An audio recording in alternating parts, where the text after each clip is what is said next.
now entered the space of the most entertaining, most hilarious podcast on Friday nights. You got AP, Pac G, and GMS. 3G's family, lock in.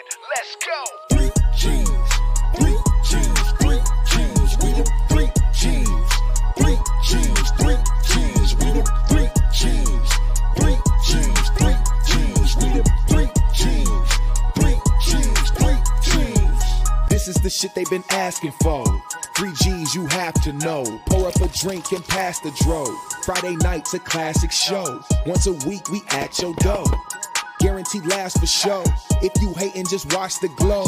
Pay attention and watch the flow. AP the captain, he's steering the ship. A book in his hand, a gun on his hip. Packy say solid titanium bricks, vibranium shit. No phasing the kid. GMS on point, he ain't about to miss. Smoke in the air with knowledge and sense. Triple G's, where we at in this biz? Triple G's, yeah, we at it again. 3G's, 3G's, 3G's, we the 3G's, 3G's, 3G's, we the 3G's.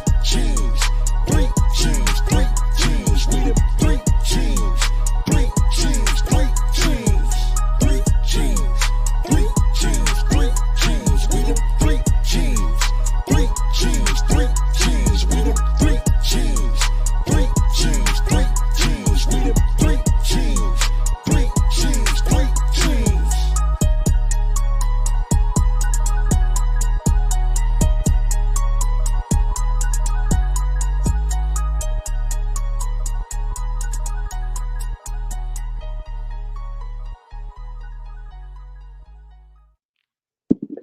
Hey, yo, 3G's family, what's going on, everybody? How y'all feeling? Welcome back to another Wednesday show, 8 o'clock on the dot. Shout out to the 3G's family. We got my brother AP. We got my sister Bianca.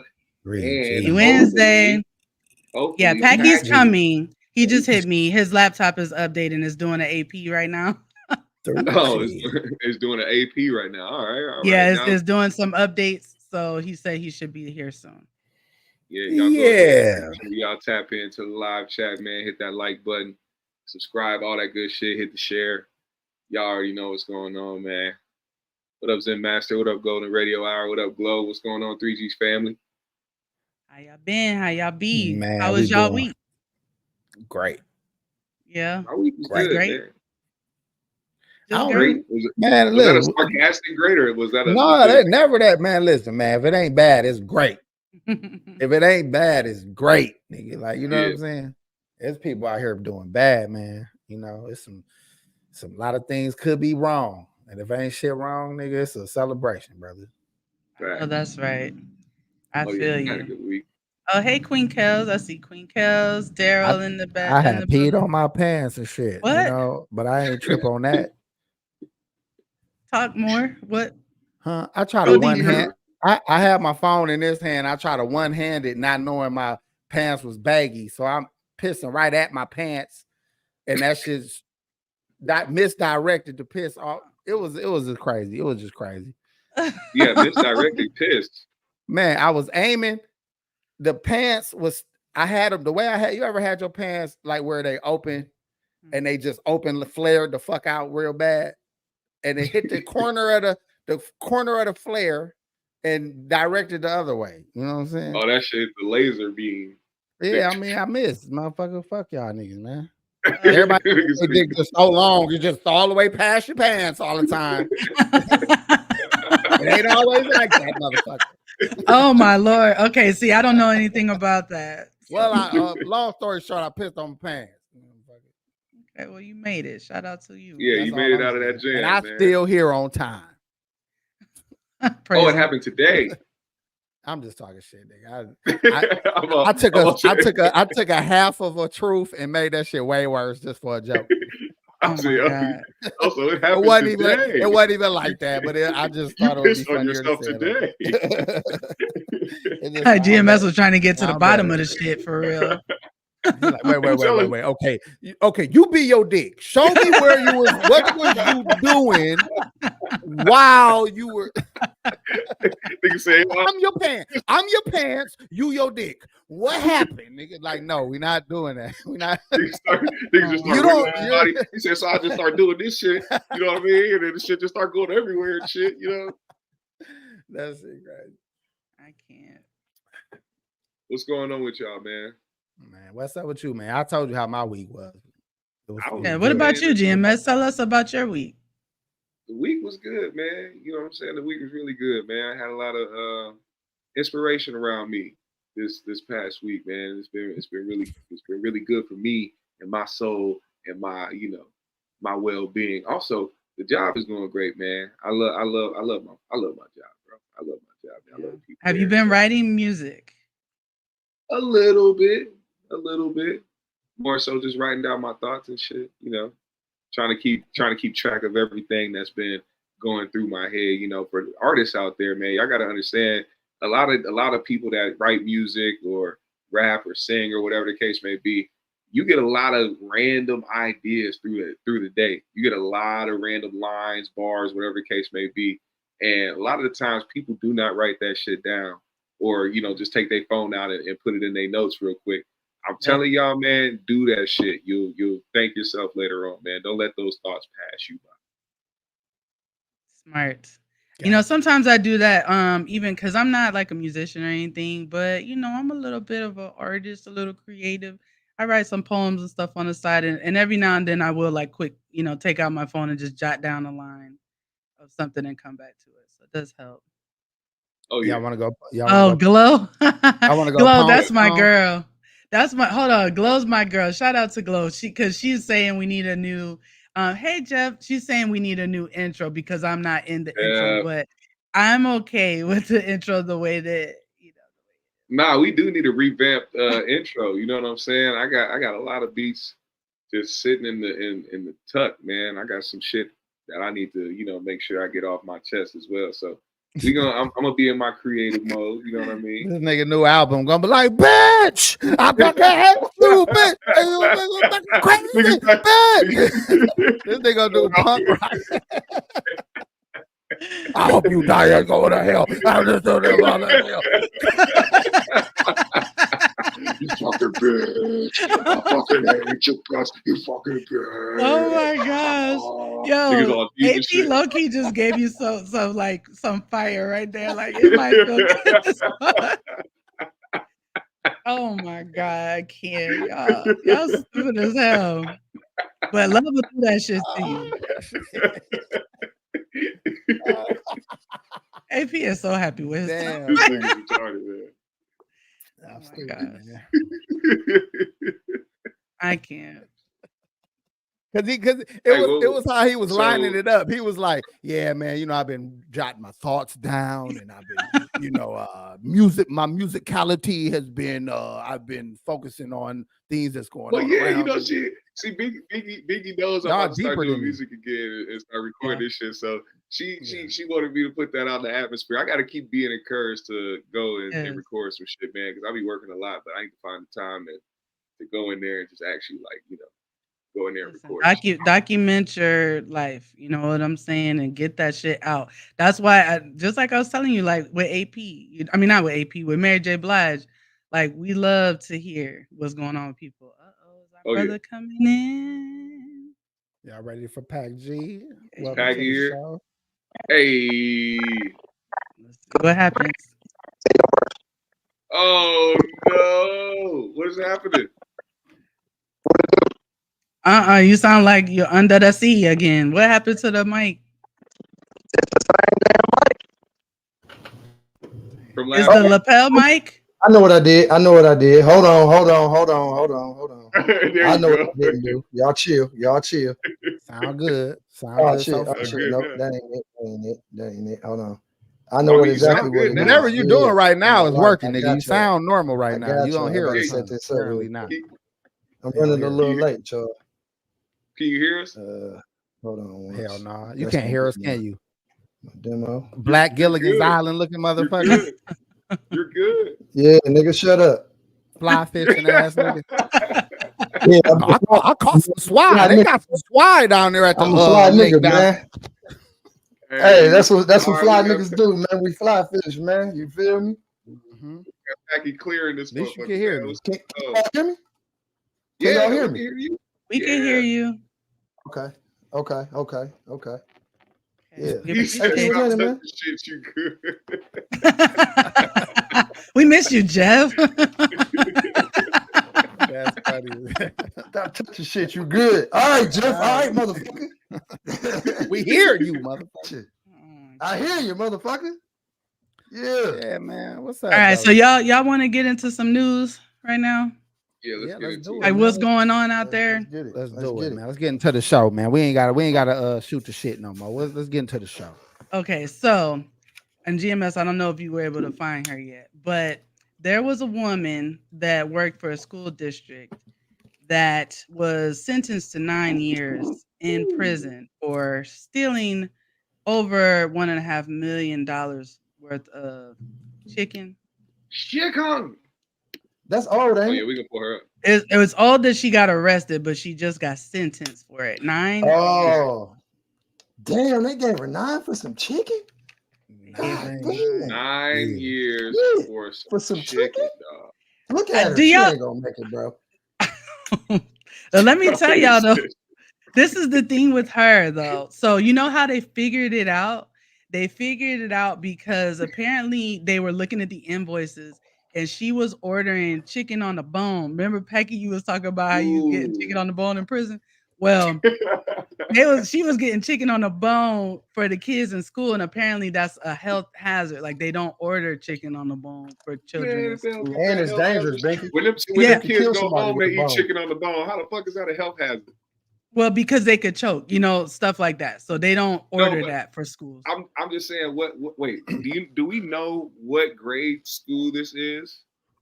If she's doing this for like elementary school kids, okay, I get it. But if this is like middle school, high school, them niggas is eating the fuck out some chicken wings. I wish they would. Talk Man, about them the niggas hazard. smacking that shit, bro. All them niggas high anyway, GMS.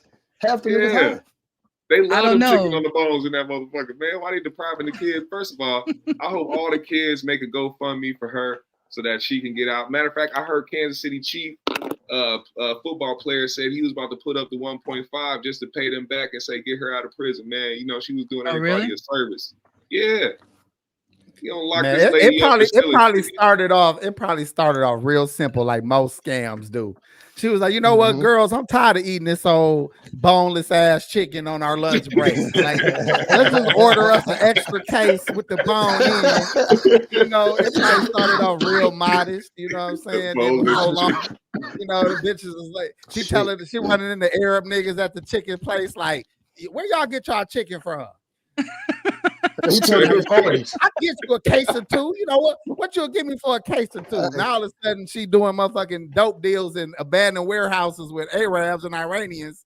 This bitch, dog, could you imagine her doing chicken deals in abandoned warehouses with fucking Iranians? That's why she got that Adidas jogger suit on.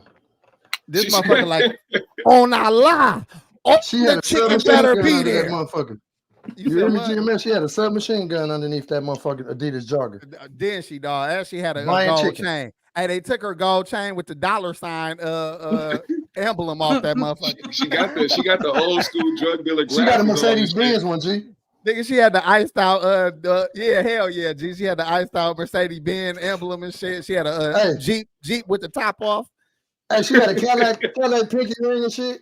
Nigga, this the Nino Brown and chicken right here, nigga. Y'all looking at me. Nigga said the Nino Brown.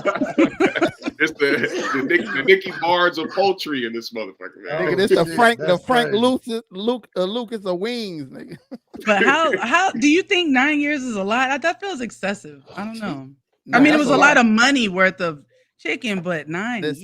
Y'all not seeing the depths of this shit. They was looking at it like, where does this shit stop? We watching this woman buy Louis Vuitton, Gucci. She out here, but she's supplying. She out here with tax evasion.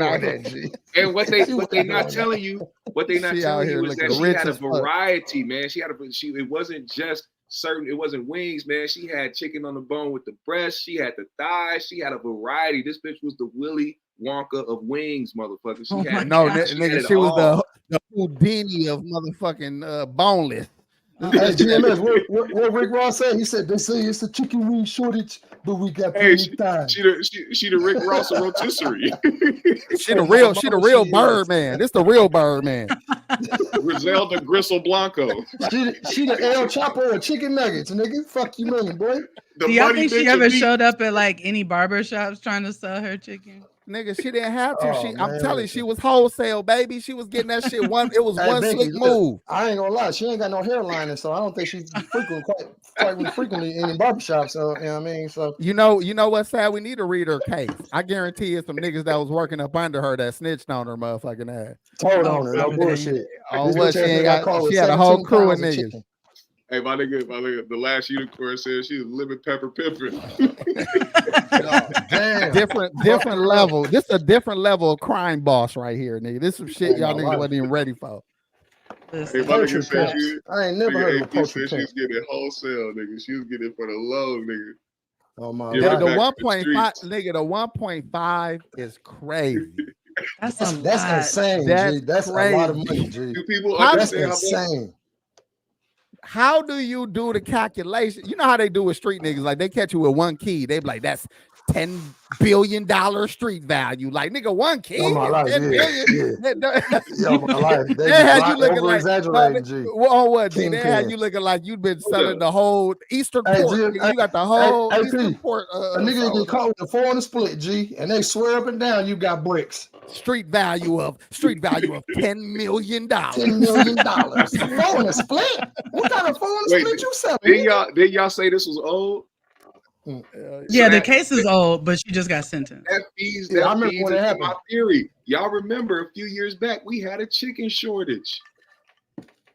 No, you can't blame this on LMA, man. LMA did not 1.5 million in chicken. Yeah, we definitely had a chicken shortage. This bitch we did have a chicken shortage. You remember when Thigh Stop started for a reason? She ain't responsible. $1.5 million chicken in this country ain't even scratching.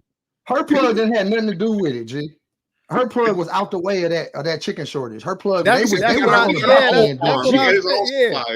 He got his own. It was growing. Hey, they was the shit got more sophisticated than y'all think. The bitch was growing chickens at some point. Said, fuck all this middleman shit. We gonna grow the chickens. Grow the chickens.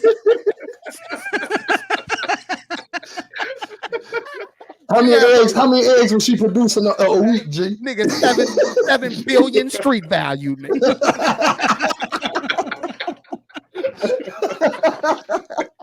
You a damn fool. Nigga, she had some hot lights on top of her chickens and still chickens running around a hot light room. That nigga said 7 billion street value. My God. Weed lamps on her chickens. Oh my life. She got shout out to her. Shout out to her, man. She had the LED lights. Free her, man. Free her, man. Straight up, man. You don't free anybody. Free her, man. Chicken in the neighborhoods. No okay, bullshit. so She was doing the Lord's work, man. You know what's crazy too? What they probably want to double down if they didn't catch her. If she didn't plead the case, she probably pleaded to the motherfucking chicken because she ain't want them to investigate. She ain't never been through that, G. She didn't want them to investigate the flour and the motherfucking the grease that was gone too. What? This nigga said she had flour. $1.5 million a chicken. How many pounds? Oh, how's she frying them? And goddamn oil did you smuggle through that shit too? Hey, oh my it just only makes sense. You know what I'm saying? That shit ain't free. That shit ain't free. High school hash browns all in her freezers at the house. when they ran into her crib, nigga, they found all kind of motherfucking school lunch. This bitch had cartons of milk. Hey, trying to come get deals from her. She over there sounding like Kendrick Lamar. Hey, P. Hey, Sunday morning she making breakfast pizza and shit. School breakfast pizza Sunday morning. School. Hey, they stopped making pizzas at school because of her, nigga. It was a whole sausage shortage. I know about the sausage shortage. Yeah, because they ain't got no bones to look. They got her on what they could get her on. They ain't have enough evidence to stick the motherfucking that's what sausage. it was, G, for the sausages. Yeah, I can't. But like y'all moms never like brought y'all stuff from their jobs or anything like that. Like, yeah, of course. Yeah. Niggas had the big rolls of toilet paper that you just had to lay on the side. My mom used to bring a lot of notebooks and highlighters and shit. Tyler, Like that. pens. My mom used to bring candy home, plenty candy. She worked at Jewel Osco. Man, listen, she was bringing home plenty damn snacks. Really? She was swapping it out Hell with the shit yeah. that was outdated. The outdated shit went on the shelf. She brought home the good shit.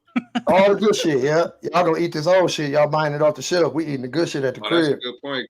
Queen Kel said she was probably selling plates. I would have $1.5 million in chicken, man. I would have just been making Man, sides. listen, I'm gonna sell so much chicken. Y'all gonna think I'm motherfucking El Chapo, nigga. I would have been selling so many They had plates. a whole task force on her too. They was coming Hey, and buying.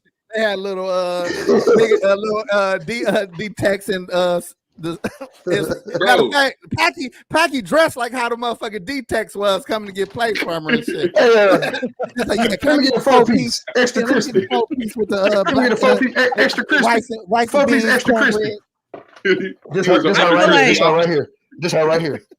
I feel like she must have been like wholesaling to restaurants or somebody. Like that's a lot of chicken. That's a lot of chicken, bro. At the Either JJ's Arabs and or all the the chicken Asians. spots. No, they will buy that Chinese shit from restaurants. anybody. Bro, they'll buy that shit from anybody. They be having freezer trucks with no freezer in the back. Like, nigga, my chicken back there hot as hell. Them niggas go to grocery stores and fill up their stores, nigga. They don't go through the vendors. They go to grocery stores and fill up their stores, nigga. No, it's this chick I know that was doing that coupon and shit where she'll like go hit them up like 30 laundry soaps for $2. But she'll take it to the corner stores and shit, and they'll buy that shit right off her motherfucking name. On my life. Yeah. Really? You're selling eighths of laundry detergent. I mean, corner store selling body wash for $17. Whenever she came up with them arrows to buy that shit. So I don't see why she didn't have a whole chicken. You know, it was a whole ring. It don't stop with her. This shit go way higher than her. You know what I'm saying? This shit bigger than Nino Brown. This shit bigger than Nino Brown. God damn it. I want to see who else she was. You know, So she got the 9 years for not snitching, probably, huh? She gangsta. Yeah, she gangsta. She had She to have gangsta. I ain't gonna lie. to be taking 1.5 million worth of chicken. Hey man, shout out her man for the chicken heist, man.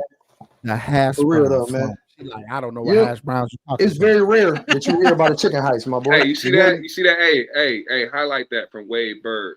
He said 45 convicted of 34 felonies gets to run for president. Miss Pearly 9 years. Also, don't forget, this nigga just voted. I thought felons couldn't vote. Nigga, he getting all the extra privileges. Yeah, man.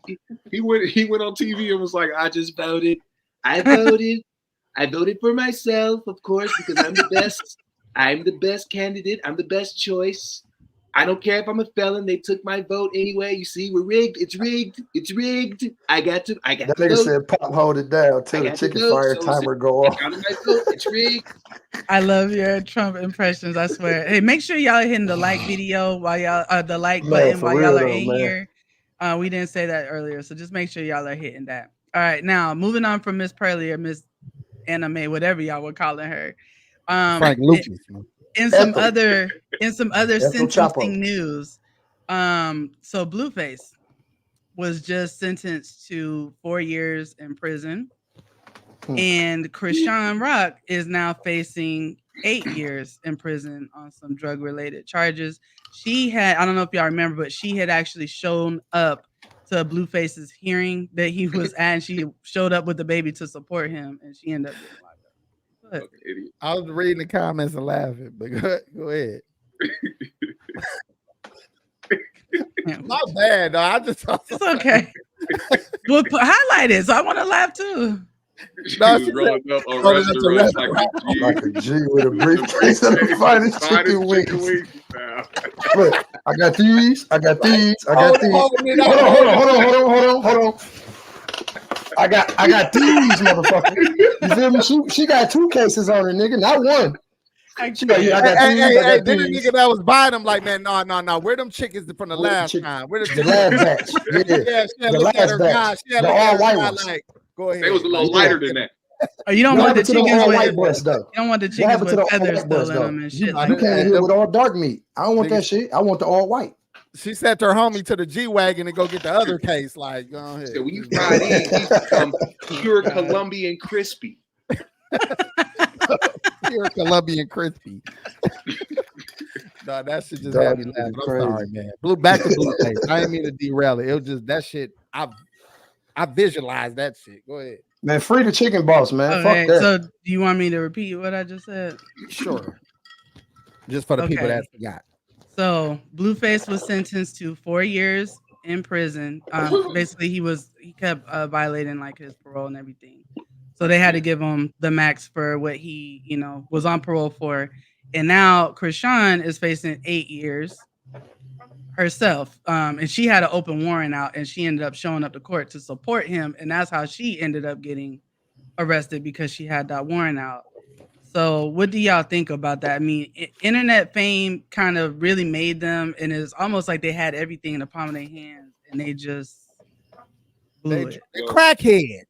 They're crackheads, man. Crackhead. I know a crackhead move when I see one. I mean, when Judge Mathis. When they that druggy, them some druggies. So no matter what they do, drugs gonna be involved. A case can get put on you anytime like Juice World, for example. Anytime you party hard, you got enough drugs on you to go to jail for it. Nelly just went to jail for some ecstasy. You know what I'm saying? So I mean, where are the fall guys anymore, guys? They partiers. You know what I'm saying? They ain't got no fall guys. They by themselves partying with their bitches. I mean, he got his girl pregnant. You know what I'm saying? She about to have a baby. She about to pop, and this nigga getting. You're not supposed to be getting arrested with ecstasy on you right before your baby about to get born, man. That means he's still partying with bitches. Imagine his girl getting custody of Chrisean baby though. Oh Lord, you mean Ashanti having custody of Chrisean's baby? Is that that's who Nelly has pregnant? Yeah, I ain't talking about Nelly no more. I'm talking about Blueface. His girl, the Jada girl. Oh, his wife. His actual bitch get Chrisean baby while they in jail. You know what I'm saying? That's crazy. That would treat that little nigga horrible. They gonna get a baby to Soulja Boy. Half the meal she giving her real babies and shit. Hey, they gonna get custody of Soulja Boy. They get That'd the full be wild plate. right there. Oh, the Blueface would be pissed. Imagine the motherfucking surreal life in 20 years when they all cracked out. When like Soulja Boy, Blueface, Chrisean. You don't remember that shit? Yes, I do. They had all the cracked out old celebrities on that bitch. Oh my That's how Flavor Flav rose back to prominence. Who else would be the crackheads in the future? Like who would be the drug addicts in the house? Jocelyn Hernandez. Jocelyn motherfucker. Yes. Jocelyn will definitely she'll probably be running the house. She halfway there. Honestly. Yeah, she handled her coke like a G. And she gonna be right there with Amber Rose. You think so? I didn't know her to be no druggie. No, Amber's a bro. What? I don't know what she's on. I don't think she a cokehead, bro. She's more of an attention whore than anything. She was with Kanye West. Think about that, man. I think she was a cokehead. I wouldn't doubt that she did it before, but I don't. Because all Kanye West girls be cokeheads. Even Kim Kardashian, that bitch was a cokehead. She a cokehead too. So you can normally see. I don't know about that either. You can normally see who get down. Like you after a while, you can read that shit, man. I could be wrong, but I'm just saying I ain't peeped it. Yeah, I mean, shit, you know, come and do the IVs and shit in the morning and shit. They rich enough to be having the doctors come by and get them IVs every morning, so they try to stay normal. But that crackheads are the same at all levels of income. Charlie Sheen, you got millionaires coming to the hood in a fucking abandoned fucking house smoking dope. That's what they were saying about. If anything make you equal, nigga, is crack, motherfucker. Go ahead. That's hilarious. You said that because Joey Diaz, that comedian, he used to tell stories about back in the day being in Hollywood and going to his main drug dealer's house who'd be selling them 8 balls and shit. He said he'll be over there kicking it with them because they're friends. He said every once in a while, Bobby and Whitney will pull up to the crib just to grab some shit. And they will come in themselves and shit. I was like, that's wild. I believe it, bro. They'd head to the red carpet afterwards.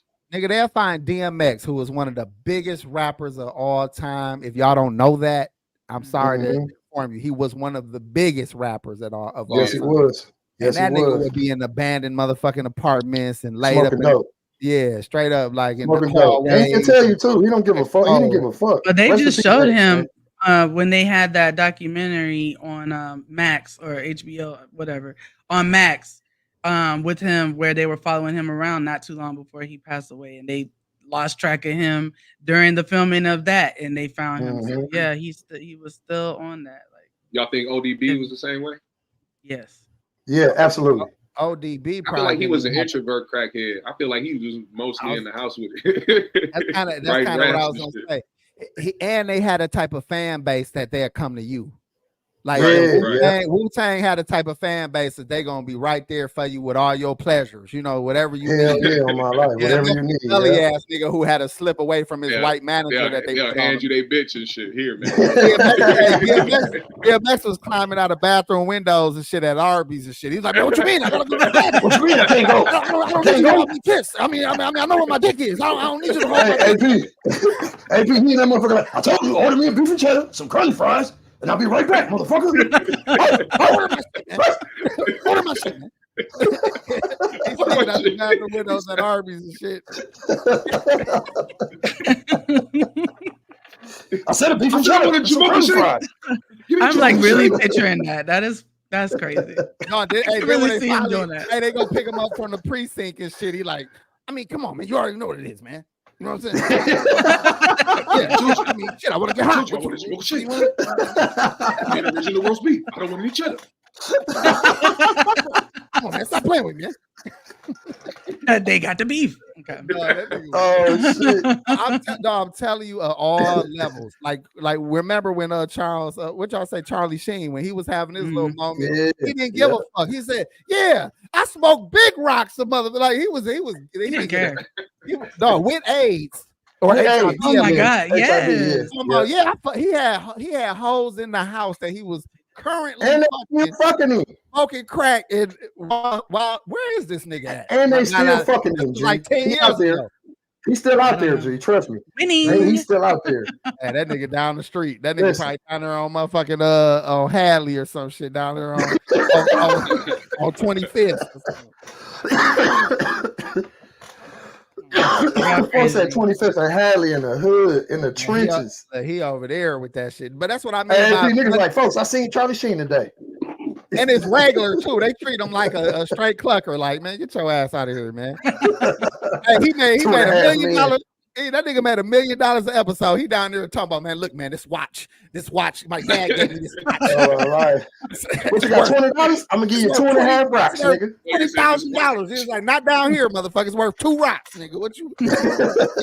Bro, that's probably why so many of them crackhead niggas be having so much jewelry, because once they get down and out and they need that fix, nigga, they be pulling up with all the Rolexes, the APs, the fucking. They pull up with all kinds. Nigga, I done bought 3 jewelry from Heights. Hey, and the class always broke on that motherfucker. The class always. Because they done ripped it off somebody's arm. Who was this motherfucker? They done snatched it off somebody's neck or something. Exactly. You know how it go. Should be 3 sizes bigger than his arm and shit. Like, nigga, that's Rick Ross. That's Rick Ross watch. Nigga, I know Rick. My God. Nigga, the 12 is a chicken wing on the top. It's a wing stop underneath the Rolex crown. Nigga, what the fuck is this, nigga? You gotta engrave and shit. When that motherfucker hit midnight, it said, oh. He said, hey, you said this is yours. Why the back of your pendant engraved 12-piece lemon pepper, nigga? 12-piece lemon pepper, nigga. That's what the fuck. Hey, lick my watch. What does that taste like? Lemon pepper. I can't do it. Lemon pepper. Lemon pepper. Do you know how many motherfucking celebrities done been in the, like, remember on Temptations, David Ruffin ass was down there. They was like, you got a show. This day, man, this say the 12th. He was like, well, what's today? The 16th. He said, well, I ain't gonna be there. I forgot about that. I gotta rewatch I ain't that gonna be there. What's today? Oh my God. I gotta rewatch What's that. today? The 16th. Well, I ain't gonna be there, motherfucker. Oh my God. I ain't You know, going. I saw somebody in the comments mention Marcus Jordan. Did y'all see that picture of him? Yeah. Oh, yeah, that tooting and nigga shit. doing Yeah. He was sugar. too open. He was he was He just didn't like, give a fuck. yeah. Is that the lifestyle y'all think? Like the celebrity what do lifestyle you- to what make do it you just think? like All the rich Imagine motherfuckers a be person- getting down. He Yeah. didn't have no shame walking around with his uncle's ex-wife. They get down. and shit. You think Yeah, he but had that's no shame different. doing some Yeah, that's no, way it's not. different. What No, it's one not. is more addictive than the other, and I No, would like to say the pussy well- is more addictive than the coke. Nigga. I will say he got more public scrutiny for that than he did this shit, because it's so Yes, casual he for did. people to do coke that they don't really give a damn, and people He like was it having just a like regular ass just like conversation Duval with said. Duval Y'all gotta said, think about this. This is what this nigga's supposed to be doing. He said his dad Hollywood, is a billionaire. Hollywood. Hey, listen, Hollywood and Miami are like motherfucking. It's like the fucking 70s when they was doing free cocaine and doing all that shit, free love and all that shit. It's just like that out there, but they all rich as hell. So they all got the big dealers on motherfucking on speed dial. Them niggas pulling up, getting rich off these motherfuckers and shit.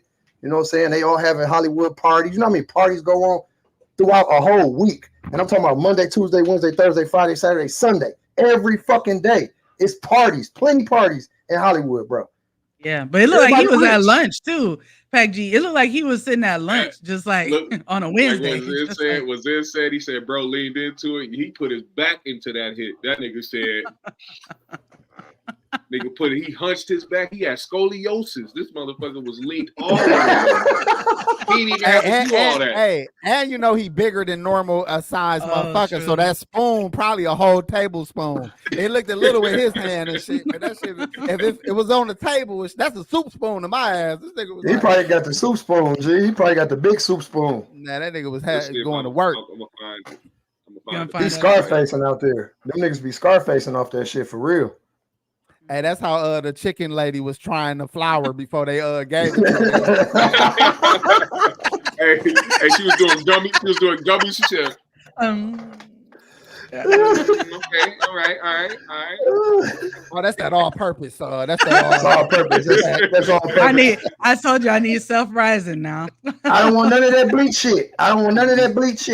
Hey, she had her homie shoot up the motherfucking vegetable oil and shit. Oh shit! Wrap him up. He said, "Motherfucker, I told you. You measure once, you measure twice, and you cut once, motherfucker. You fucking up the recipe." Not the dope lean. That's that shit. That's that shit, Miss Pearly. Go ahead and get that grease. No, that nigga died. Hey, that nigga died. She was like, "Give me $88 billion." Look at that. This nigga did a whole rock. Bro, he got a whole bowl of that shit, don't he? Damn. Hey, you know you a G when you hold the other nostril. When you close the other nostril, like nigga. Look, they all off of it too. They all off of it too, man. Yeah, they are. That's why they don't give it all down. This nigga, look, no shame. Is that hold on, nigga? Is that a whole little saucer full of coke on his right here, left side there? Yeah, that's a whole saucer. That ain't grits. That ain't no grits, my boy. I'm gonna tell you that much. Nigga, right? Definitely ain't no oatmeal, nigga. This nigga said, "Can I get some watermelon, some mac and cheese, and some coke?" And some coke.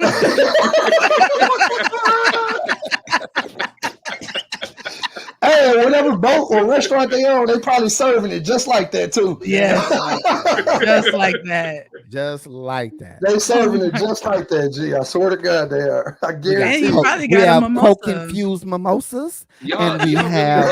That's how the waiter talk. Well, we have. Well, the chef meal for today, we have coke-infused. Look at this. I've only seen this in movies, nigga. Like this is the type of shit that they have in movies for like professional Scarface, nigga. Rich ass. No, I'm talking about this, like what he got in his hand. Nigga, that is it's the thing like the little shovel. Nigga, they sell the motherfuckers at Tiffany. Tiffany key ring. Crazy. Folks said Tiffany key ring. They probably do. That's a Fendi, motherfucker. Louis Vuitton, Gucci. Hey, that's a Balenciaga dugout and shit. Is that for real? Like that shit come at the designer store. That's a Saint Laurent shovel for your nose. Hey, look, this nigga said a Saint Laurent shovel.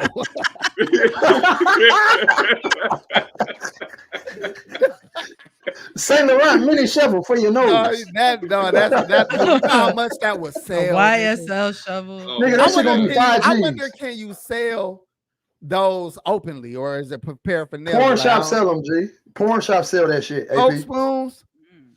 They sell anything to do with drugs and sex, G. I swear to God. Porn shops sell all that shit, G. Think about that. Designer Coke spoons. And they do all that shit, G. They sell porn shops sell everything. They sell them and they label them grain measurers for grain. Just like you put it on a little scale, get y'all grain. Niggas putting me on. You crackhead ass niggas putting me on. I feel like AP's getting a business idea from this or something like that. He is. He is. 3G's. The 3G's. I know that look. The I know twisty something. spoon and shit. Like it's coming up with names and shit. What do you think about the twisty spoon? Oh my lord. No, AP like shit. When I get 75, I'm gonna be doing cocaine anyway, so I need to know this shit. I'm doing crack, nigga. I'm skipping over Oh yeah, that you did powder say you doing bullshit. crack. You skipping powder. You going Skipping straight over to that crack. powder. nigga. We're gonna Straight chaperone him. We're crack gonna be there rock. with him while he do it. I'm doing it on I'm live, recording nigga. shit. I'm doing You hear a whole I'm recording 24-hour shit. live stream. I'm of recording niggas that. smoking Fuck that. crack. Where you gonna Hey, blast off? This nigga Hey, I ain't gonna lie, we ain't said, gonna be able to record though, because I'm gonna be slapping it out your hand before you even light it, G. Every time. So it's no, I'm sorry, we're gonna be fighting then. I hope you still know that MMA shit. Now we know Because not to do I ain't just gonna let you smoke crack in exactly. front of me. I ain't just gonna let you smoke crack in front of me, G. We're gonna be fighting, G. We got the crack. I'm gonna distract your ass. We got the crack. I'm gonna distract you like a crackhead would. That's about a bitch. We get 80 years old. We about to smoke the biggest rock we ever smoked in our lives. Hell no, G. No, they need to make no. They need to make a movie of this. Like they be making them Morgan Freeman ass old man movies, nigga. I want to see a movie where Morgan Freeman, Robert De Niro, Al Pacino, just a bunch of old motherfuckers they want to get high one good time before they die. And they go on a whole shitstorm ass story to try to get to that drugs. They almost go to jail. Look, they almost go to jail. They got to go in the hood to get it. They go through all this bullshit to get. They get into a shootout. Yeah, and then when they finally go to smoke it, it's some garbage. It's been stepped on it's some so trash. much that you don't even get high. All they got is baking soda. They smoke a straight soda rock. Hey, they think they going to jail because they got caught with some dope. It's real baking soda and shit. Hey, straight soda rock, AP. They got some cornbread, dried ass drywall and shit. Okay, can I ask that shit Bernie used to sell? What's that? Okay, what does crack smell like when someone is smoking it? Horrible. You don't want to smell it. Like, can you describe the smell? Listen, it's like a sour, like crack. Think about it, like a sour. There's no I can't explain the smell, but ain't no other smell like it. But it's horrible. It smell like crack only. That's the only thing in the world that smell like. I crack. had to beat up some dope fans that tried to light the shit up in the car with us. Right back in the day, we was kids. We used to get the hype rental, so we would rent out the crackheads' cars or whatever. So we'd go get them and get their car. We'd sell them their dope, and then we go drop them off back at the hotel room, and we got the car. Bless you. We would drop them off at the hotel room. We got the car. While we on our way to drop them off, these motherfuckers decide, oh, it's a good idea to light some dope up in the back seat of a two-door car. Oh, no, motherfucker, you gonna smoke that shit after we drop you off, bitch. Oh my god. Man, okay, I was just asking because we crack. thought we might have smelled it the other day, but I'm like, I've never smelled it, so I don't know what. I'm gonna tell y'all what it smelled like. It smelled like how the kitchen smelled when y'all all came home and your uncle was left at home by himself. That weird ass smell that y'all smelled in the kitchen when your uncle was in the house by himself. And he was smoking dope. He was smoking a cigarette, trying to use his cigarette to mask the smell. To mask it. Yeah. He came around the Yeah. corner wiping his shirt off, wasn't none of it. He just doing this. Hey, y'all. Hey, AP, that's funny you say that. Like this shit. Like that's what. Hey, that's funny you say that, AP, because I came home to my pop's crib on the east side before I went down there and shit. And I walked in the kitchen and shit, and it had that funny ass smell. I said, "Damn, Pops, you been here smoking dope or something, nigga?" He's like, "Nigga, I smoke dope." I said, "Oh, all right, nigga, shit." Right, well, I guess my bad, motherfucker. I didn't know, motherfucker, shit. Like, at least buy it from me, then, nigga. If you're gonna smoke it, buy it from your son, then, motherfucker. Help me get some money. Okay, can we talk about someone that I think might smoke crack? Did y'all see the Olympic Australian break dancer? Oh my god, with the blue on? Uh-huh. She was kind of moving like a crackhead, I would think. Man, I didn't know what the bitch was doing, honestly. I feel like it was a shame that they did that, knowing damn well that it wouldn't pan out the way that they thought it would. Like, how you gonna get everybody from every country to try to participate in some shit that they ain't naturally good at? You know what I'm saying? Like, it's fucked up.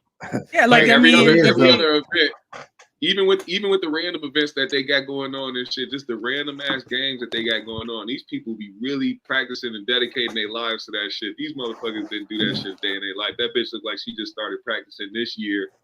Just started watching VHS tapes of how to get down and shit from the 90s or some dumbass shit.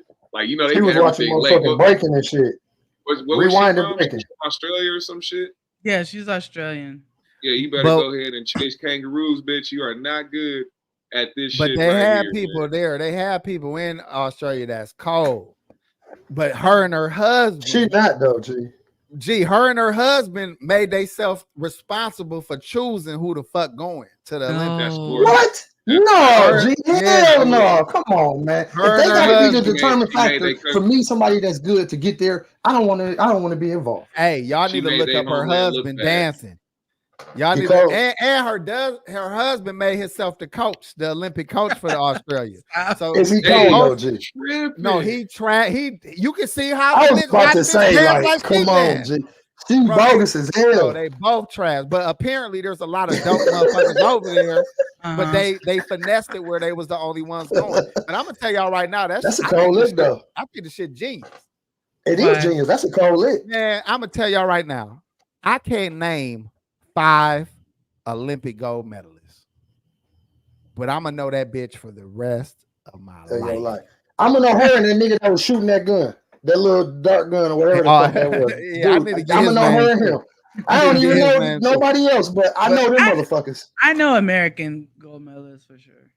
Yeah, I know That's- plenty of but American gold medalists. but my point is, we live in a kind of world where you get Mm. more clout for being infamous for something than you do Yeah, for then being you do, accomplished. yeah. achieving something.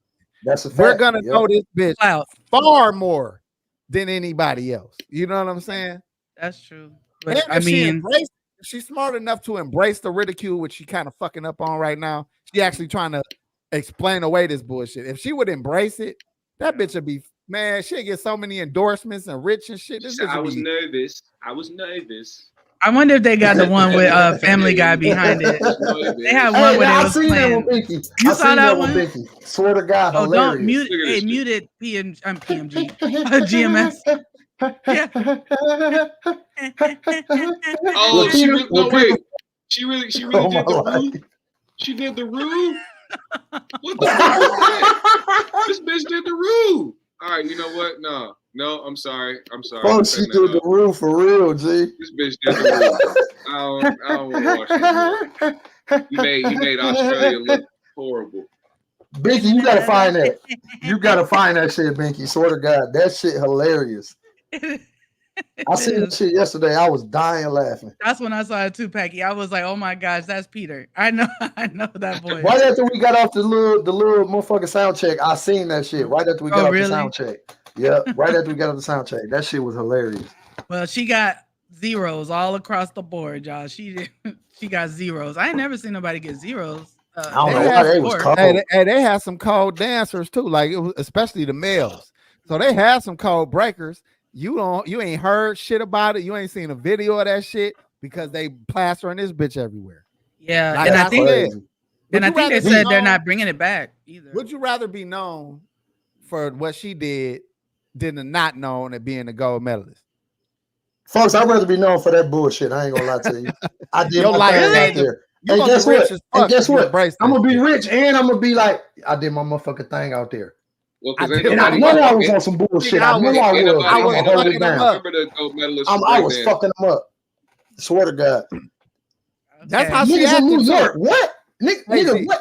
Africa Bambaataa them, please. Them niggas wasn't breakdancing. No, please, them crackhead The ass fuck? niggas can't fuck with. You crack hype ass niggas, bitch. I did the Roo. I did the Roo on national TV at the Olympics, Roo. bitch. The The fuck, roo. ho?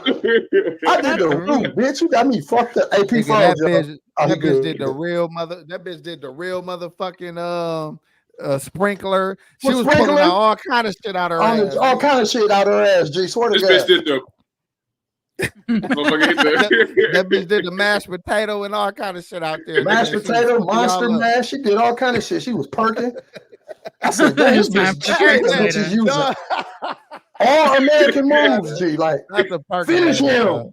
Finish Hit him. him with a Damn. twist.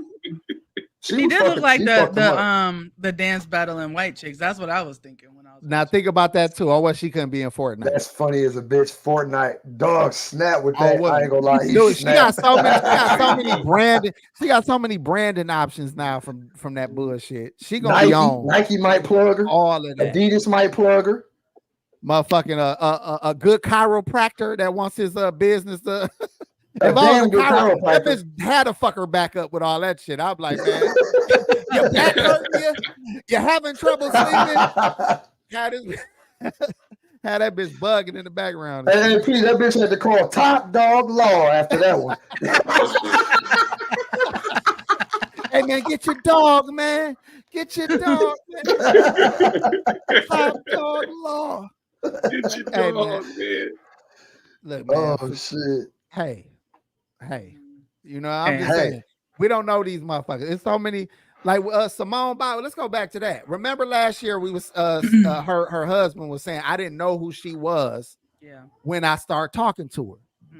People act like that was so crazy that a nigga could not know what a gymnast who I don't fuck with gymnastics. I don't know who this bitch is. I don't watch it. I don't watch it. I don't watch the news. I don't watch the news. I don't watch. It's real easy not to know who she was. But he would have knew who this bitch was, is what I'm trying to tell you. All my life. So, hell yeah, that's a fact. So I just want to point that out because they was making a big deal about that. And I swore up and down. I was like, it's easy not to know who she was because I knew the name and I couldn't match her face to the name. Well, like I was just saying, unless you really pay attention to that shit, you're not gonna know. You're not gonna know. Yeah, exactly. Sorry. Hey, listen, Pac G, he started singing. I was with it. You know what I'm saying? But yeah, y'all right though. You're right, GMS. Well, speaking of Simone, then since we brought her up, apparently her birth mother has now come out and saying that she would like a relationship with Simone. However, she wants Simone to make the first step and reach out to her. Now, what do you think about that? I mean, because I don't know the circumstance of how she lost custody of her, but I believe Simone was adopted through foster care. She was on drugs real bad and lost her that way. But I mean, you know, you always got to ask yourself the question: would her mom be trying to reconcile their relationship if she wasn't the Simone Biles? Would she care to do that, or would she just chalk it up to, well, I've been gone this long, you know, she ain't looking for me, but now it's like, you know, she's the talk of the town. Everybody knows. Everybody, you know, is paying attention to her. She's the greatest gymnast of all time, getting hella gold medals, getting all the time, you know, rich as fuck.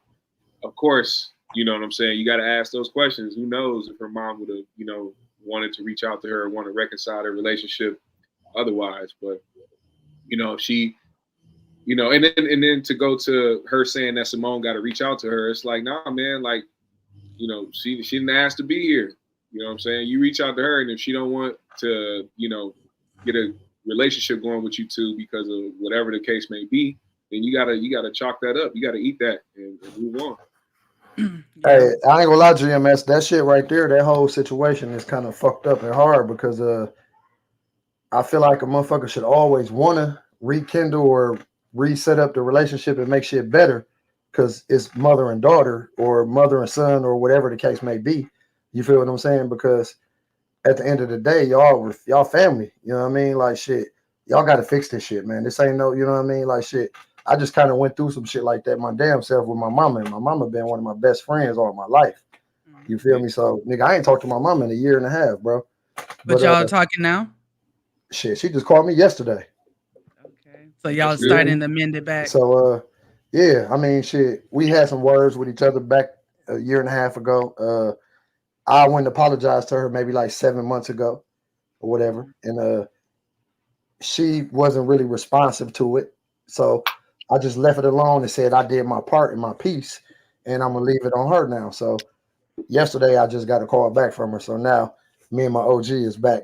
You know what I mean? Tight. That's my best friend. She's been my best friend. You feel me? That's amazing. It hurt though, going through that whole situation. Like it fucked me up. Like a lot of people that know me, like AP, know my mama been my best friend since I was a kid. You feel me? And she loved all them just like she loved me. All them her sons. You feel what I'm saying? So it's like for us to go through that little rough patch, like I was really dealing with it, and like I don't really talk to nobody about shit I got going on in my life, but I'm expressing that shit right now and letting it out because it's better to talk about it versus holding the shit in. And yesterday it was just a lot of weight lifted off my shoulders. You feel what I'm saying? I'm happy. You know what I mean? Like shit, I'm satisfied. Like I'm glad I got my buddy back. You know I'm happy for you. It's important to have a relationship with your parents. I mean, because I'll be honest too, Packy. Like my closest relationship is with my mother, right? Because she is the one that actually raised me and was there 24/7. But me and my dad, we rekindled our relationship starting back in like maybe 2012. He came back around, but he also had his own, demons and devils that he was fighting Mm-hmm. throughout my childhood. You know what I'm Yeah. saying? And honestly, like he found me through my mom. He called her at her job, left a message for me there because she was still working, at IBM at the time. And he Yeah. was just like, I don't know if our daughter wants to talk to me, but I want to make things right. And so Hell yeah. when I talked to him, I let him know, like, I'm not holding no grudges. I have one dad. And I Mm-hmm. want to make this right. And we've been good ever since. So it is important. I mean, I'm not to say that Simone has to, right, forgive her mom or talk to her, but I'm hoping that she does what's right for her. We gonna Yeah. see. If it's in your heart and you feel it, you feel what I'm saying? Yeah. But I wouldn't say force it. You know what Yeah. I mean? Because shit, Right. you could push yourself into an even worse situation than what you're already in. You know what I mean? Mhm. Trying to force some shit. So you really got to take that shit one day at a time, one step at a time. You can't just rush into it. You feel what I'm saying? And everybody got to be on the same page also. You know what I mean? So Maybe. that's how that shit go. Yeah, I don't think nothing wrong with her mama trying to reach out even after her, because it's like, when is the right time? If she wasn't doing the Olympics, I mean, I would want to, but now that she is, I know how y'all gonna perceive me. So maybe I'm trying not to say nothing because I don't want y'all to think I'm trying to come out of nowhere for some money. To get some money. Yeah. So now it's like, I don't know. And I think that's why she offered the invitation to Simone. Like, if she ready to talk to me, I'd rather her come fuck with me. I'm letting her know now openly that I'm here. I'm here, yeah. If you want to reach out, hell yeah. I want her to reach out so she knows that it's not me coming begging with my hand out. I actually want to. Exactly. I think that could be possibly her angle because, like I said, and then Simone is talking about retiring and shit. This is the right time. Okay, you ain't gonna. This ain't your focus no more. I see you getting married, about to have a baby. I'm about to be a grandma. I don't know you. I want to get to know you. I could be a better grandmother than I can be a mother. Exactly. So I would love to get to know you now. So I don't see nothing wrong with her having them thoughts. Yeah, because honestly, that shit put a toll on everybody. Who Simone Biles was, you know what I'm saying? Yeah. She might have been like, "Who the fuck is that?" Right. But your daughter, like you said, G, she was like, "Oh, what did she do?" That shit put a toll on everybody in the relationship. I don't watch the Olympics. It also does skew opinion when you see the blog headlines and certain shit where they be like, "Oh, Simone Biles' mom wants to reconcile a relationship, but she says it's on Simone to reach out," instead of like actually quoting her, or you know what I mean, and saying some shit that she actually said. They just frame it a certain way to make her look that way. Yeah, that is true.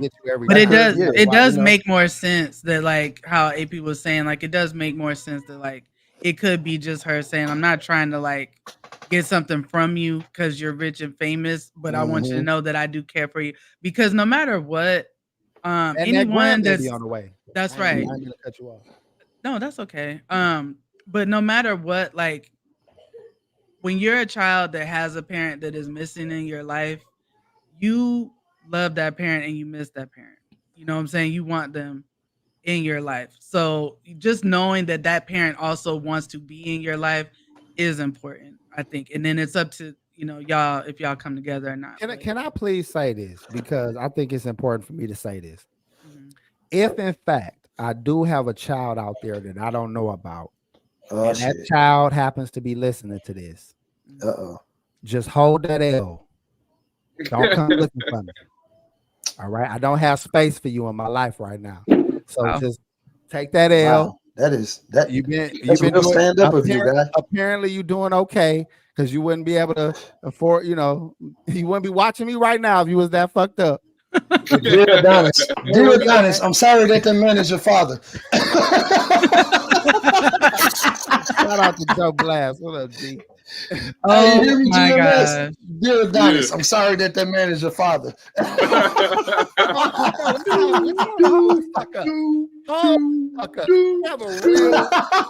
Wait, hold on a second. AP, your thing keep freezing, just so you know. Like your video. I don't know why. Okay, I just wanted you to know. right, go ahead. What you was gonna say though? The real, I need a real question out here, man. Y'all on some bullshit.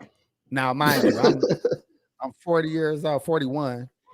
My youngest child is about to be 15. Mm-hmm. No, excuse me, he just turned 15. Mm-hmm. Now, imagine a child that's 20 something come out of nowhere. I'm about to be done. You know what I'm saying? This nigga got babies too and shit. He want to come. He want me to meet his kids and shit.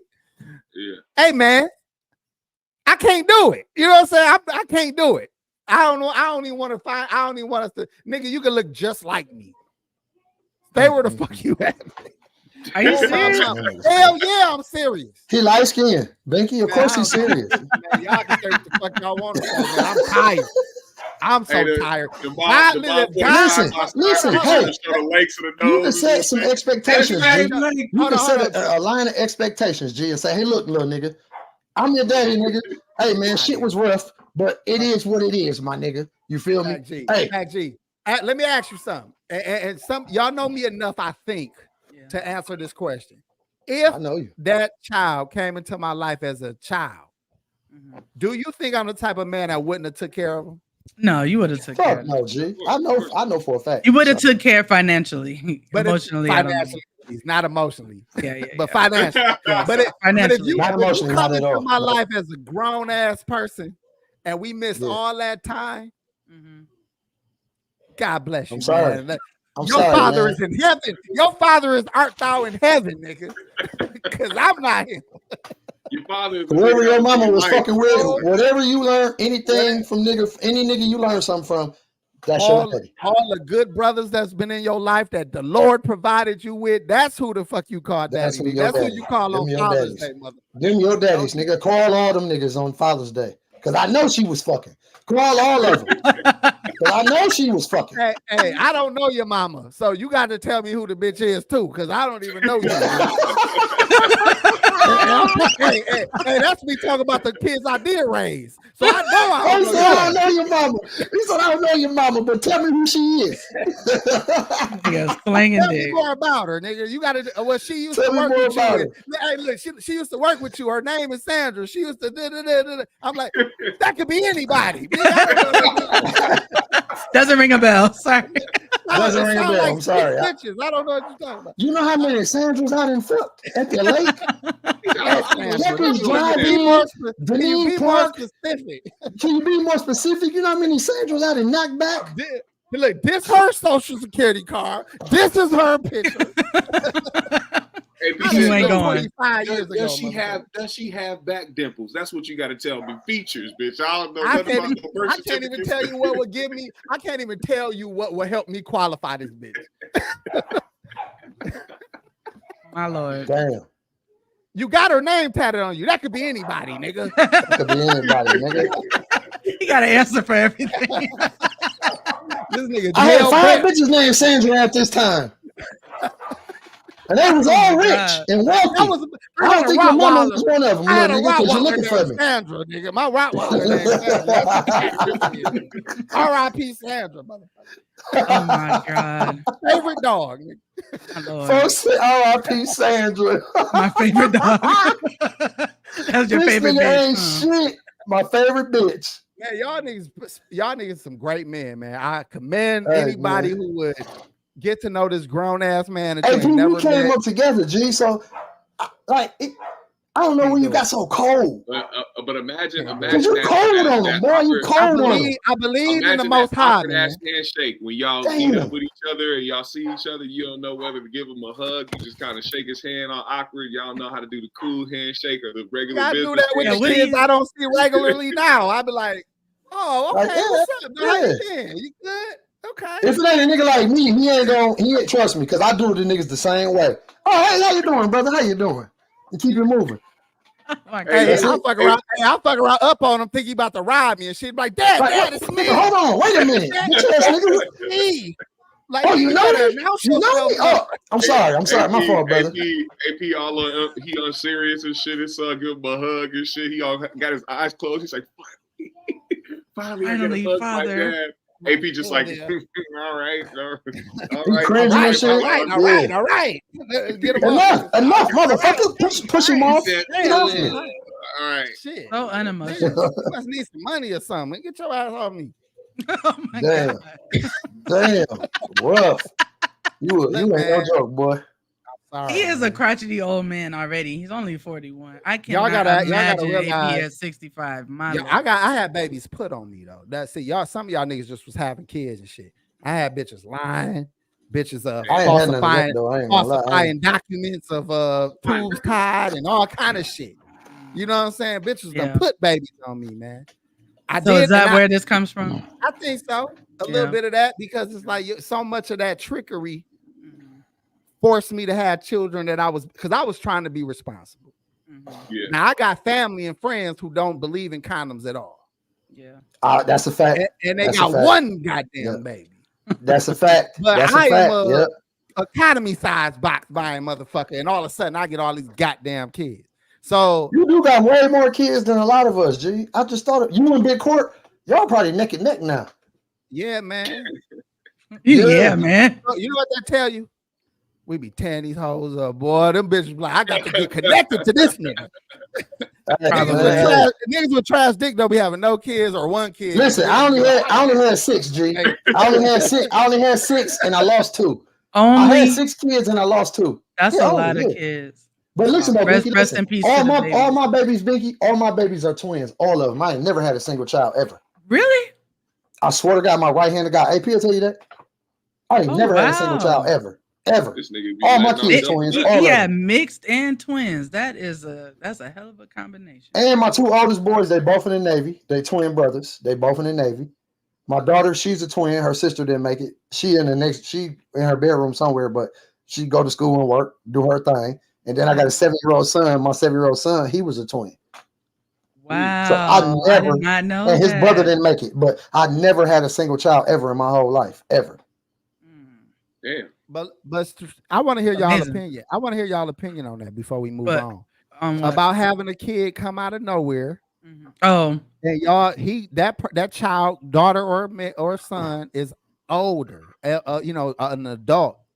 You had no idea, nothing. You had no idea about this baby. How do you do that? How do you I let handle the that? guys answer, and then I would answer from the perspective of, like, let's say I'm the woman, like my man had this happen to him, and now this kid is trying to be in our life. Okay, now Y'all answer first. GMS, you want to go first? Yeah. I'll just say. Go ahead. I mean, I feel like I would be accepting of it in a way. It would be weird at first, of course, because you haven't grown up with this person, you haven't raised this person.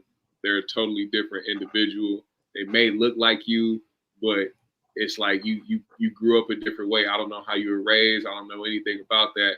But of course, I want to try to get to know who this person is, he or she, you know what I'm saying, and actually get to talk to them and, find out what their upbringing was. Like, it'll be interesting to hear all that as far as like moving forward as like father, son, or father, daughter. I don't know. I guess it'll be a thing where it builds on, as time goes on, people become more comfortable, people become more susceptible to, loving individuals that they spend more time with and get to know. So, I wouldn't be opposed to it, but it would be a weird start for sure. Look, man, I'm gonna say it like this, man. I'm gonna be like, look, little man, hey, I can't even call you little man because you grown as a bitch. You got your own kids, nigga, grown ass nigga. But long story short, nigga, shit. I didn't know, man. I was a hoe back then. You feel me? So, yeah, I mean, and I ain't saying your mama was a hoe, but she did some promiscuous shit also. Oh, you my feel what I'm word. saying? So, with that being said, my guy, if these paternity tests come back and everything clear and in the cool, we could, come around here and there. Like, don't smother me now, nigga, because I don't know you. But here and there, you feel what I'm saying? Like, we might be able to build on some shit and work some shit. You smoke some weed, nigga? You smoke weed? Okay, we're gonna fire up this doobie and we're gonna talk about some shit. You know what I mean? So you're more gonna see them as like your friend. At that point, someone you're You building. got listen. You have to build a friendship first because you didn't never know this kid as far as father and son. You feel what I'm saying? So you got to build a friendship. Right. So you got to start somewhere. You got to find out what a motherfucker like to do. You know what I mean? And that way, y'all might be able to link on the same motherfucking field. You feel what I'm Have saying? some kind So of bond. exactly, I wouldn't even take a can't just rush kidney. into I it. wouldn't even take a kidney from that nigga.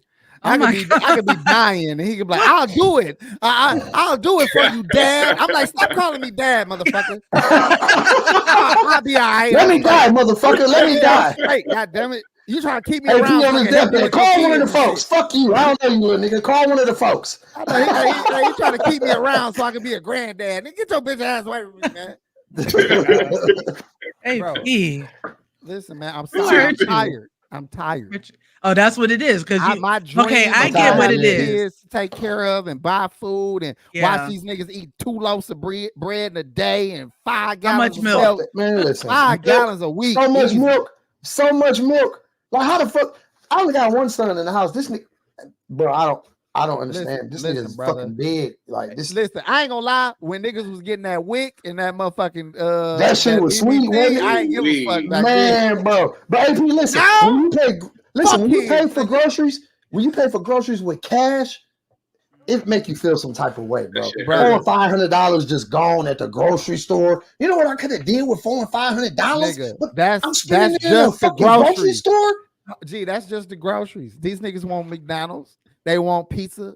They want restaurants. They want Robux. They want Robux.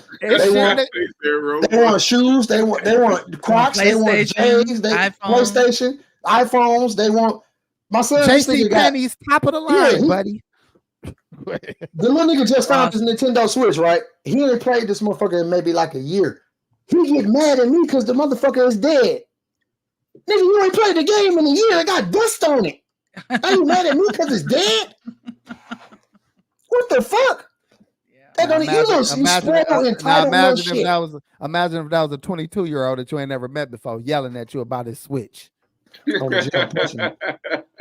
punching him, G. Son or no son, I'm punching You'll be like, I don't even know you, man. You know how many times that'll come out my mouth? I don't even know you, man.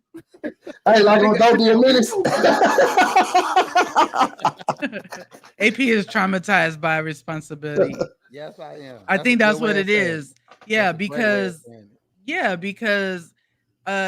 the type that doesn't let your responsibilities just go by the wayside, right? Like you came from me, whether I like it or not. So I'm gonna do what I got to do as a man, no matter if I'm happy about it or not. I'm gonna do it until I don't have to. Hey, but check this out though, Binky. I get that. I'm gonna put this out. I'm gonna put some game out there for y'all. Everybody in the chat, everybody fucking with the 3G's.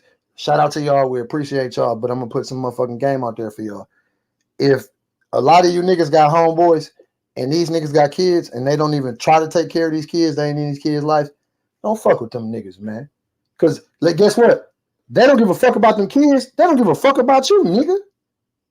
What make you think they gonna give a fuck about you if they don't give a fuck about their offsprings, man? Come on, bro. Isn't that something weird? It's common sense. Eventually, it's gonna rub off on you too. The things that they accept and the things that they let go, you gonna think it's acceptable because of people you around. Yeah, bro. You can't. Yeah, I can't hang with niggas like that or even be associated with that shit. They ain't going to be with their kids or pick up their kids because they got an excuse for it. Then you feel like that excuse is valid because so and so, you know, he cool with doing that shit. You know, it's all good. The kid gonna still be there, type shit. Hey, T-Fam, can I answer? I'm sorry, GMS. Keep going. My bad. No, I'm cutting you off. No, you good. You good. T-Fam, let me answer T-Fam question. This how I feel, dog. If the nigga rich and he my long lost son, you rich, nigga. But I'm not finna kiss your ass and fucking. Nigga, I know rich niggas right now, and I don't go to nobody and ask nobody for shit, my nigga. I've been independent and solo all my life. If I needed some help from one of my brothers, I would put my pride to the side and call one of my brothers if I really needed some help. And they wouldn't judge me. They wouldn't talk shit about me behind my back after they gave me the help or none of that shit. That's why I got people in my corner I can go to for that, and I can depend on them to keep what we got between us. You feel what I'm saying? Because they love me that much. But at the same time, I'm not finna go to him and kiss his ass because he rich. Like, yeah, you my long lost son, whatever, nigga. Like, this shit still gonna take time, my nigga. Like, And I don't give a fuck how much money you got, nigga. That shit don't bother me, man. He said, I'm Money still come your and go, daddy. I man. don't give a fuck how much money you got, motherfucker. You I'm feel still me? your Like, daddy. I don't care about none of that, my nigga. I brought you into this world. I'll take your ass out. It depends on how much. He'll be like, I still love you, man.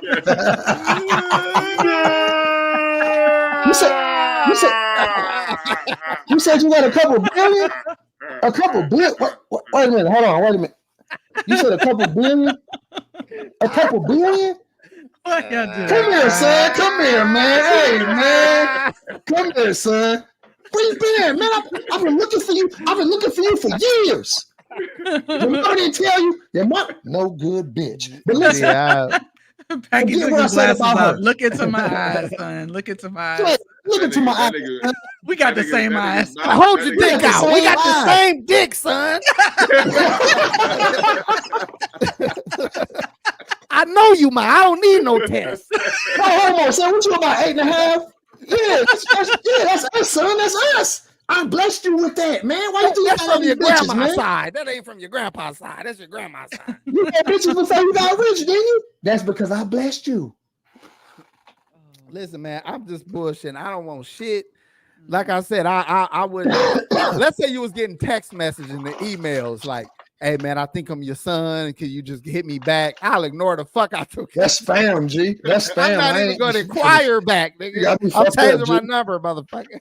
Hey, they call my phone and say Some weird, I don't know, some weird ass nigga way. talking about his mama name Sandra or some shit. I don't know. Weird ass nigga. Yeah, I ain't none of that. Dog. Okay. All right. So we're moving on. Okay. Let's get to this Nipsey. Well, yeah. Before we get to Nipsey, real quick, because that's like the main thing, right? I wanted to talk real quick about Corey mentioned last night that Michael Collier steals jokes. And like he openly says, and you know, that he steals like Red Fox jokes because he don't need them, right? I mean, he is dead. So I just wanted to get y'all opinion real quick on that. Like, what do you think about comedians openly stealing jokes, even if they're crediting the person for it?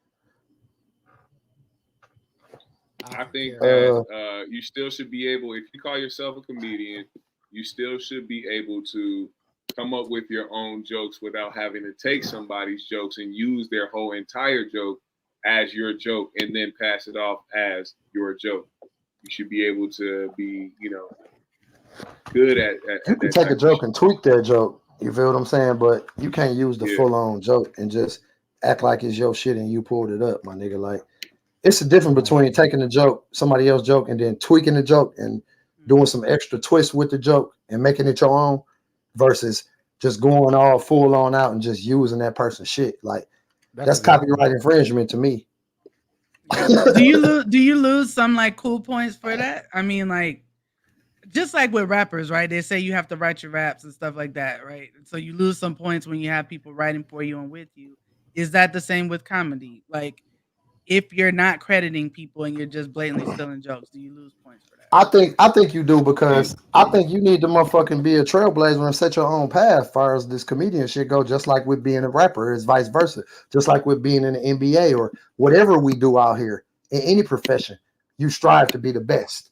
So why would you have to go back and use somebody else's shit? This just came to my mind right now. So this ain't not some shit I had to cook up for a long time, but just hearing y'all say what y'all saying, I don't think it mattered, because the whole real goal is to be funny. And you have vocabulary, you have pop culture, you have existing jokes, you have existing premises to make me laugh. Now, if you take all of those things and formulate a good joke to make me laugh, I'm not gonna give a fuck that particular thing was okay. Here's a great example. Corey Holcomb is definitely the one, I believe, that started that $40 shit. Yeah. But now it's pop culture. Now it's ingrained in our society that we know what the fuck $40 means. So now if somebody go and say a $40 joke, am I gonna think he's stealing this nigga joke? Not at all. Or is he taking something that is now our terminology for now and using it in a funny way? Like, Yeah, It's a that's just little like different to me. Yeah, but that's a little different, right? Because that's subject matter. So I get what you're saying the- with that, yeah, AP. I feel what That's you're saying. subject Even matter. the $40 itself, it's like if a nigga say pause in his joke, that's Dame Dash. If a nigga say certain shit, Yeah. they're not stealing, they're using what has now became pop culture. Okay, Popular. but that's Yeah, terminology. But I'm talking about whole full setups and things like that. You know, full setups of jokes. So Real. that's for different. context, That's what I'm talking But about. look at this is all about Michael Collier using Red Fox jokes. Yeah. So this is why I'm pointing this out to make my point. Red Fox was not a type of comic who just talked and then No. and was funny. He had one-liner Yeah, story, punchline, damn near shit you could write in a goddamn joke book. That was his style of comedy, like Rodney Dangerfield or Don Rickles type motherfuckers, them one-liner jokes. So that's what Red Fox had. Those type of jokes are cheap throwaway jokes for cocktail lounge comedians and all type of motherfuckers who was utilizing that shit at that time. So he ain't no brilliant mastermind joke writer, is what I'm trying to tell y'all niggas. So it's not a big deal. He probably was using other niggas shit himself. So for Michael Collier to go ahead and use those same jokes and keep them alive is more like using paying homage to black culture and black comedians than it is stealing jokes, in my opinion. Now if he took a Cat Williams, where Cat Williams be trying to go into this whole Illuminati and deep thought shit, or Dave Chappelle, that's a little different because now you're using these niggas' actual thoughts and trying to turn them to a joke, as opposed to a joke book ass one-liner. Like I don't think like and kind of like remember Cat Williams was upset saying said had did his whole joke entertainer. Did his whole joke. That ain't no one line. Again, that's not a one-liner. That's a fucking. You took my whole shit, nigga. Whole shit, yeah. I had to, my whole flow. My whole, yeah, for real. Like, all my life, that's a fact. Soldier Boy type shit. Like you didn't just take a one-liner, but that's what I mean by like $40 should be able to be used by anybody. Okay. And if you a purist, you know where it came from. But no one should say it's a thief for saying $40. That's our new cultural term for culture shit, man. For context purposes, can we play a couple minutes of him talking about that? Yep. Pull it up, AP. And they steal it. And they say, oh, I wrote it. Okay. It was a comedian on, like, this is what I'm saying with comics. There's just not a lot of comics that I really can hold up in the air. I saw Michael Collier on an interview, and he was talking about stealing jokes. Oh, no. He was talking about Red Fox gone. The jokes ain't supposed to die because he died. You think I won't do Red Fox jokes? Oh. And I'm like, okay, it all makes sense. You take Red Fox made millions of them jokes. You probably made 100,000 your whole career. Because I'm saying, like, you ain't doing it like him. You just stealing somebody's shit, selling it to the audience. You ain't saying before, you know what? If you want to be righteous with that, every time you do somebody's joke, you gotta say, now this joke was written by so-and-so, so-and-so. Exactly, that's what I'm saying. But that ain't what he's saying. Oh. He out here doing the jokes, getting the laughs like they his, and then he later in life now, so he'll admit certain shit. And I don't think that's a fair thing. Man. I'm not saying, I'm not talking disrespectful and out the side of my motherfucking mouth, but I mean that point. He went on an interview and said, I do other people's jokes that have died. I don't think they jokes should die with them. What they jokes should. Your jokes, it don't matter if your jokes die with you, because you ain't never wrote a joke worth putting out there. Oh. Damn. I'm not talking out the side of my mouth. Man, Corey with that hate. I knew the hate was gonna come though. They don't have He don't say that. Sometimes they got Don't say personality. that. They can be in movies and stand out. Hey, he gonna get known. I don't think you funny, nigga. But I would just say, but he could be right in nigga face. He'll be right in nigga face and be praising him, kissing his ass, partying with him, kicking it. But behind the scenes, nigga, I don't think you funny, nigga. Your jokes ain't worthy. Do you know how Michael Collier got his motherfucking start?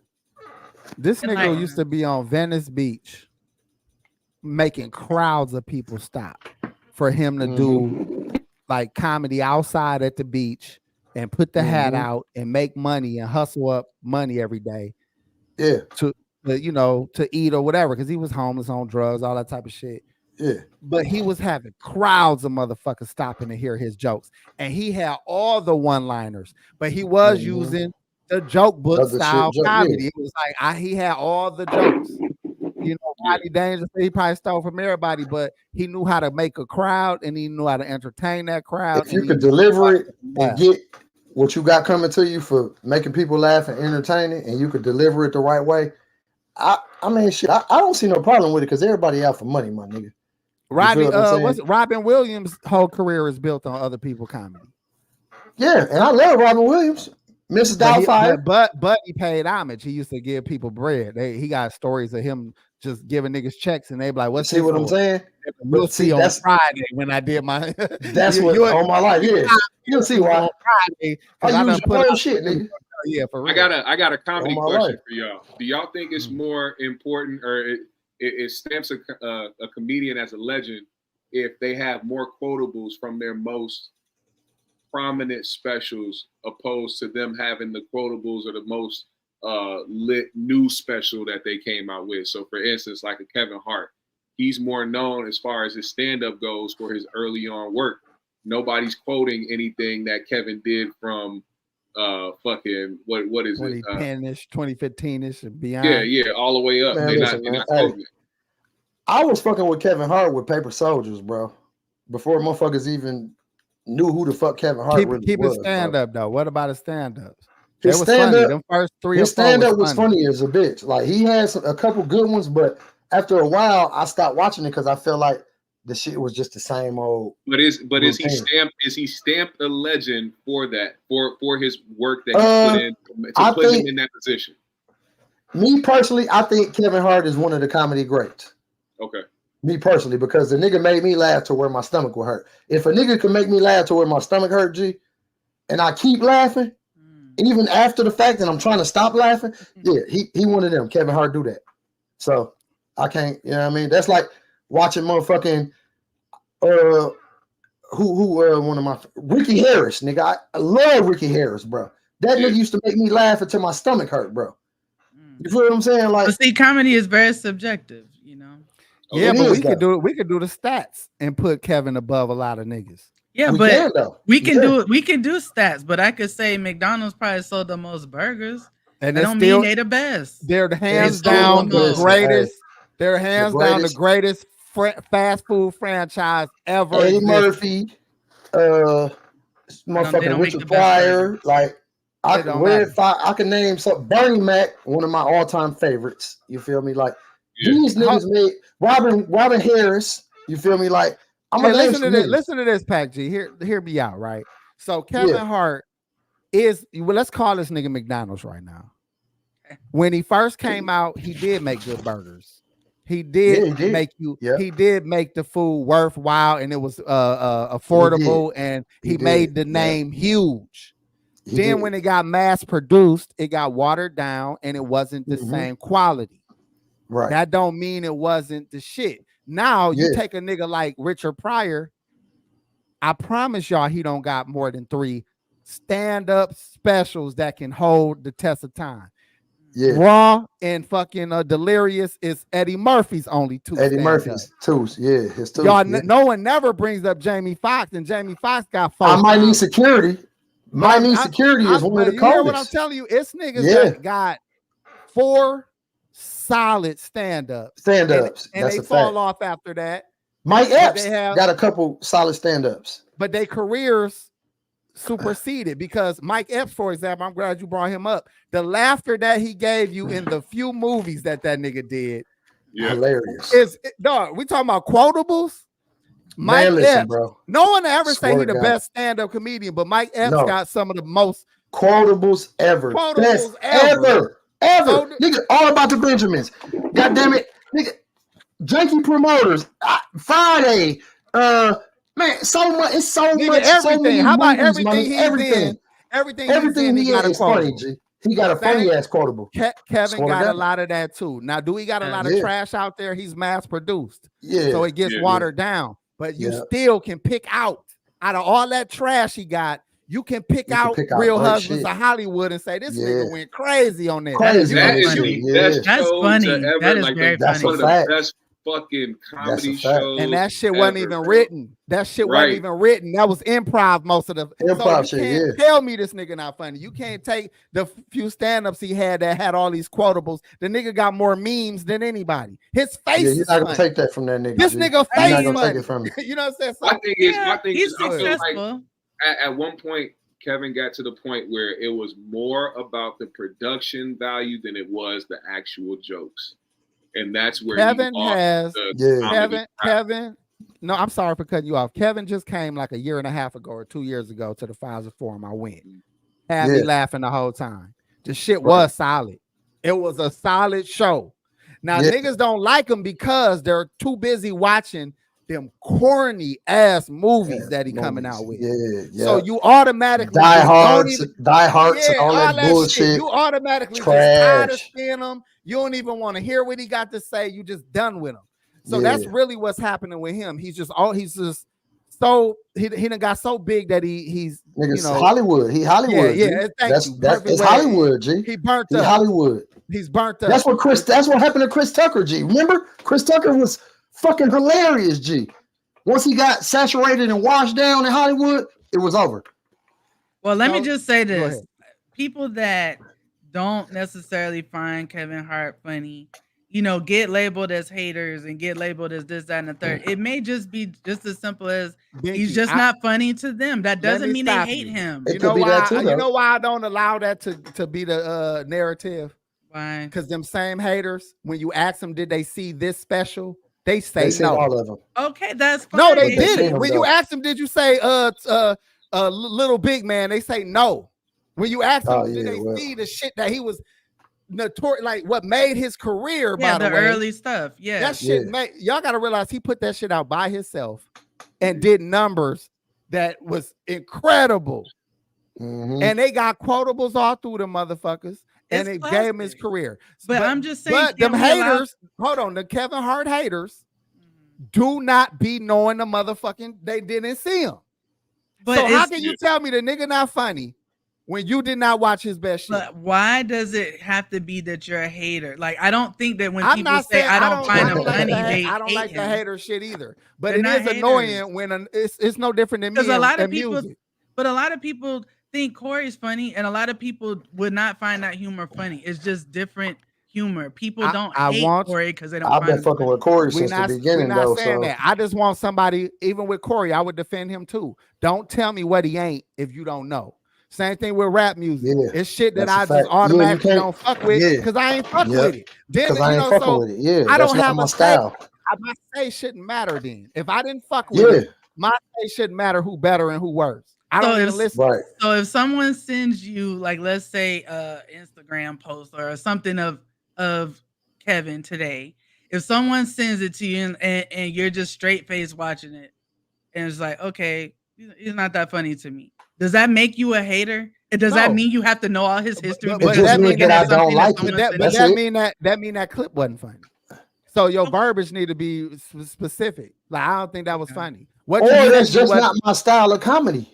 Right, or that's what I'm music, saying. or, It's very subjective. Like, you know what I I'm saying? find just Like, hilarious. If that's not what I like a lot of people everybody don't find her doesn't funny. find that everybody likes some shit, but everybody else don't like some shit. You feel what I'm saying? Like, you're gonna get a handful of people that says, "Hey, this shit is nice," but you also have people in the background like, "Well, I don't feel that. That's not what I'm. That's what I'm But listen, going for. I don't like it." we don't gotta go this deep about the same shit. Go ahead. I think what and correct me if I'm wrong, what AP is saying is that Kevin Hart is universally funny. So out of a clip, if somebody didn't find a clip funny, it didn't matter because there's going to be another clip that they find hilarious. Funny. Because he's Yeah, that's a fact. universally I'm glad Yeah. you a funny said person. universally funny. Funny, yeah. Because many comedians are not. Right. Kevin, That's I will true. argue, is. That's he's true. funny in Kevin, I will movies. argue, That's true. can make a nigga laugh on any continent.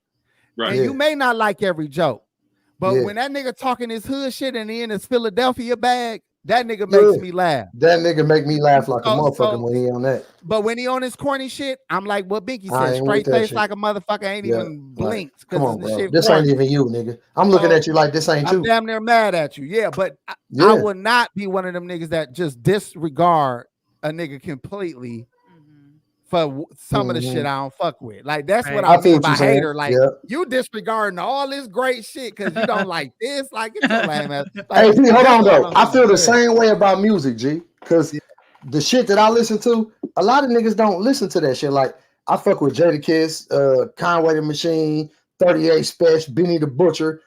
Niggas be like, man, I don't like that shit because it ain't the South shit. Like I still love the South shit. Like I'm a Midwest nigga, bro. So I'm versatile, my nigga. Like I love the South shit. I grew up on South shit, but I love my Midwest shit. Niggas from Detroit, I fuck with them. I fuck with niggas from Cali, like Larry June. That's my dog. I fuck with that nigga. You feel what I'm saying? Like it's a lot of versatile shit, but a lot of these niggas are fucking one fucking track minded. G, they just listen to one certain thing. Like they don't expand their mind. They don't want to even listen to nothing else different. Like nigga, I listen to country music, nigga. You know what I'm saying? Like I'm not just a one track minded person, G. Like I'm not just gonna stay in the same motherfucking spot, my nigga. Like life is made for people to progress, and that goes with your mind, your taste, everything in life, my nigga.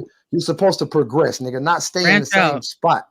You feel what I'm saying? Like I that's why I agree. be like, damn, like how can you not? I don't know. It's just different for me, my nigga. Like Yeah, it's subjective. Like I said, I find Jess hilarious. I be dying laughing watching her, and so many people are like, she is not funny. Like she is so corny. She's not funny. So I'm I like, like okay, her I'm not better than gonna Angela I'm not Yee. gonna try to convince you, but I find her funny. It's okay if you don't find her funny. Like it is. What it is. Becky, You I said like her her name- you better said than her Angela name. Yee. You almost said her name like Webby did. Angela Lee. Oh, Angela Yee. Angela Lee. Angela Lee. Angela Lee. Yeah. I like her better than Angela Charlotte Lee. McGay. Charlotte McGay. Charlotte Charlotte McGay. McGay. Charlotte McGay. Charlotte And McGay, the God. DJ But I Eggplant. mean, listen, shout out to Kevin, because one thing I can see about him is that he works very hard and he does seem to try to take people with him and try to share his wealth and his knowledge with people. And he seems like a very big hearted person. So shout out That's to the him. same way I feel about And he's the one nigga LeBron. and he's one that I had to like go back and study on Kevin. So because I didn't know a lot about him. I really didn't until like probably the last year. I really didn't pay him much attention. And so to me, Kevin is funny. I'm just saying a lot of people don't necessarily find him funny, but before we move on, I got one last question for you guys also to chat. Deion Cole dropped a trailer for a comedy show that is happening in Inglewood, California, that is featuring himself, Corey Holcomb, Nate Jackson, Ryan Davis, and somebody else. I don't know the lady's name, but it was a nice little humorous Damn, skit. bro. Hold on. What's the old girl name? Say her name, G. That's Dominique. Dominique. There we go. Dominique. Yeah. All right, so that they're doing a comedy show out there. They had a nice little skit that they made. Corey and Ryan had a little tit for tat just to play on the whole shit that happened between them. And of course, it seems like they're unbothered by it. They will work together. That's another thing that a lot of people don't understand. In the comedy game, it is not like the music industry. When people go, like, there's a lot of people that go on comedy tours and do shit like that. But in the music industry, the people that are opening for the headlining artists, if they're not cool or whatever the case may be, 9 times out of 10, they're not going to be working together. This shit's going to be shut down. In comedy, they ain't got no fucking choice. It's not like they can go to, XYZ arena all the fucking time. There's only a specific amount of comedy clubs around America. They're going to see each other. They're going to run into each other. They're going to do a comedy show together at some point. So beefing with each other, it just don't make no fucking sense. But I'm glad that they, piece it up, obviously, and they, are able to work together and make money together, because that's what the fuck they supposed to be doing in the first place. But bro, they take those comedy specials like a competition or a talent show. So we can be enemies, and I want to be on that card with you because I'm gonna fuck you up. I'm gonna tear the crowd up, and your bitch ass gotta follow me, or your bitch ass gotta do it. So they'll gladly work with enemies. You know what I'm saying? It ain't even like, oh, let's be friends for this shit. I still don't like your bitch ass, but I'm gonna come on here and fuck you up and show you why I'm the shit. So they real competitive in that way. Because that's the real energy. A lot of them niggas don't fuck with each other at all. It's like rap battle. Because it probably explained why Ryan wasn't in the actual video. He was on FaceTime call, basically like they were, displaying it. Because it was like, yeah, we can be cool, but at the same time, I really don't fuck with that nigga like that. So hey, that's like rap battle shit, GMS. Like one of my niggas here in Milwaukee, my boy Bankhead, he be on all the TRLs, all the rap battles and shit all over YouTube, everywhere. His name Bankhead. But he one of the coldest niggas in the rap battle game right now. But they be on the same shit. He be battling niggas like Charlie Clips and all them niggas and shit. He in that same circuit. So y'all look out for Bankhead right here from Milwaukee, Wisconsin. That's my little homie, man. But he one of the coldest out here. But it's the same exact shit. They be on the same shit, nigga. Like, I'm finna get on this platform to show you why I'm better than you, nigga. Why I'm the best. But I mean, I think it's cool that people can work together when they don't necessarily like each other. I mean, like AP said, a lot of it is like, I'm gonna show you, so I'm gonna show you what it's like to follow me. Good luck. I'm tearing this shit down. And Corey is one of those, right? Corey is one of those that he will tear the house. That whole lineup. Yeah, he will. Hell yeah. Corey that whole lineup. That whole lineup, I would definitely go out to. That's a great lineup. For sure. Too. That's a great lineup. Yeah. I would especially to go see in person. Like, if y'all ain't never been to see no comedy live, man, that shit's so funny, bro. AP, you remember the Comedy Cafe downtown? Mm-hmm. Man, I stayed in that motherfuckers. We used to go down there, bro. Motherfuckers get down there, niggas be high, drunk. We get up on stage and be on all kind of shit. One night I went down there, me and Big Court, man, I was ribbing niggas for like 2 hours, bro. They was like, you ain't got to get off the stage. You can stay up here. Man, I'm up here talking about all kind of niggas. But the best thing about it was the crowd was engaging. So you can talk about me. I'm gonna talk about you the whole time while I'm up on stage, but you in the crowd and you talking about me. I'm letting you get your jokes off. I'm gonna tell y'all right now, though. If you go to a Nate Jackson show and you with your lady and she like real insecure or she can't brush off a joke, do not go to that motherfucker or sit so far in the back that he can't see your motherfucker. That he can't see your ass. Because these comedians will ruin your night, ruin your and your relationship. No, they would end your relationship, ruin your relationship. Or just have your woman getting surgery the next month. Because these niggas is relentless. Ruthless. They ruthless, G. Fuck they will go in so hard. They will go in, G. They ruthless. No bullshit. You in there thought you had a bad nigga tried to talk about me in the show. And I done got on his ass, nigga, from the crowd. The security like, no, man, you gotta go. I would have kicked you, nigga. I would have been like, get his ass out of here. I hate fuck that. You ain't finna go in on me. You think I ain't finna go in on you, hoe ass nigga? Give his ass up. Ain't nobody here to see you, Otis. Hey, I stole the whole show. Hey, I stole the whole show from the nigga. You thought your drunk ass stole the show. Everybody in there was annoyed like a motherfucker. I know I did. No, fuck that. No, fuck that nigga. You ain't gonna talk about me, nigga. The Sandman on your ass. Get him the fuck out of here. You was having the time of your life. On the G, you was having the time of your life. Like, yeah, man, I was killing them, nigga. I had Eddie Murphy on the ropes. Like, nigga, get your ass on the ropes. All them comedian niggas. The niggas ain't fucking with me, AP. Hey, I'm appalled that you not on my side. That's like taking your bitch to the strip club and she trying to get lap dances and shit. She cutting into the bitch's money. Like, bitch, you don't work here. Sit your motherfucking ass down. Sit your ass down. What you doing? It's a time and a place, man. When you in the club, shut the fuck up. Man, listen, I ain't even talking to you right now, Pac G. I'm talking to any nigga who think he should be talking while the goddamn comedian's talking. Shut the fuck up. I damn near fight your motherfucking ass. Don't come fucking up my bread or my night, nigga, and you close by me. I'll tell you to shut the fuck up. Hey, you ain't finna go in on me like that. You got you should be in there boxing, nigga, because you got a few jokes, nigga. That shit is the most annoying shit ever. Hey, I tell a nigga to shut the fuck up, and it will be what it will be. You got a few jokes because I'm a river, G. I love comedy, but I'm a river at heart. So you got a few jokes, nigga. Fuck that. Fuck all, you got a few jokes, G. If you in the crowd, be a crowd member. If you in the crowd, if you want to be a comedian, get on the fucking card and sign up. Guess what? Hey, bitch ass nigga, I'm next after your set, nigga. You can keep talking your shit. After your set, nigga, I'm going up. Yeah, then I can handle it. I don't want to hear them niggas in the crowd, man. You Shut the fuck goddamn up. right. I'm Then I going can up, handle nigga. it. It's hilarious. Okay, so let's talk about the main thing, right? All right. The main thing we're here to talk about tonight. So Blacc Sam is Nipsey Hussle's older brother. And Blacc Sam did an interview with Big Boy TV on his show called Off the Air, I believe. And in that interview, Blacc Sam, he detailed kind of like their lives, their early lives, him and Nipsey's, growing up, and also how they got into the marathon store, business.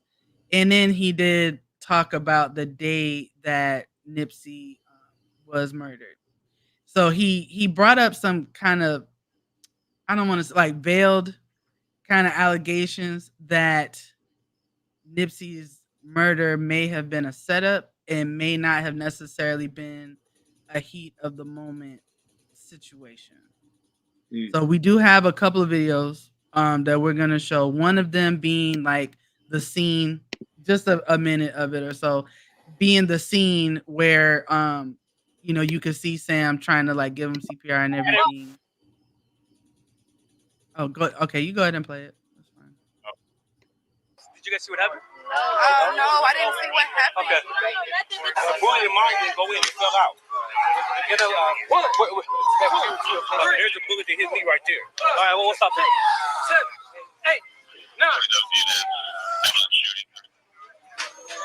Okay, it's good.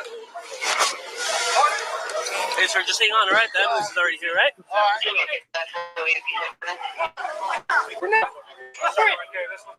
My friend, am I doing this? Look. Come on.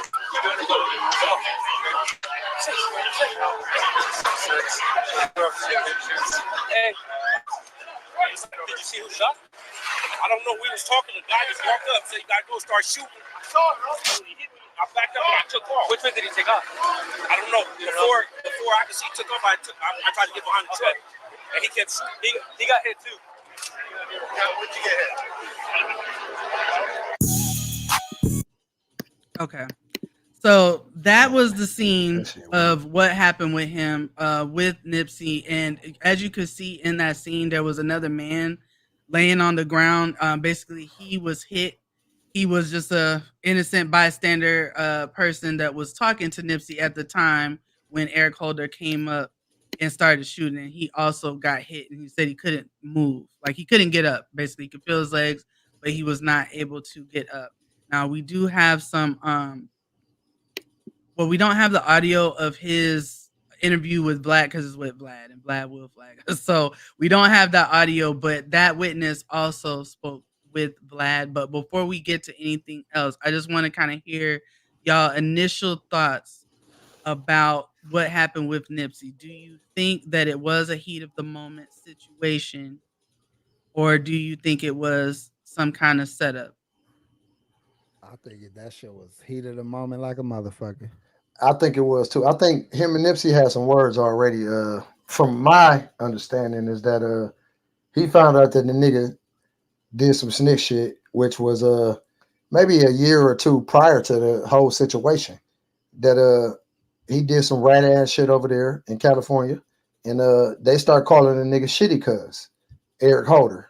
That's his nickname, Shitty Cuz, because ratting ass nigga, you a shitty ass bitch ass motherfucker. So they called him Shitty Cuz because he was still a Crip, but they disowned him as being a Crip, so they called the nigga Shitty Cuz. No, I think that's his.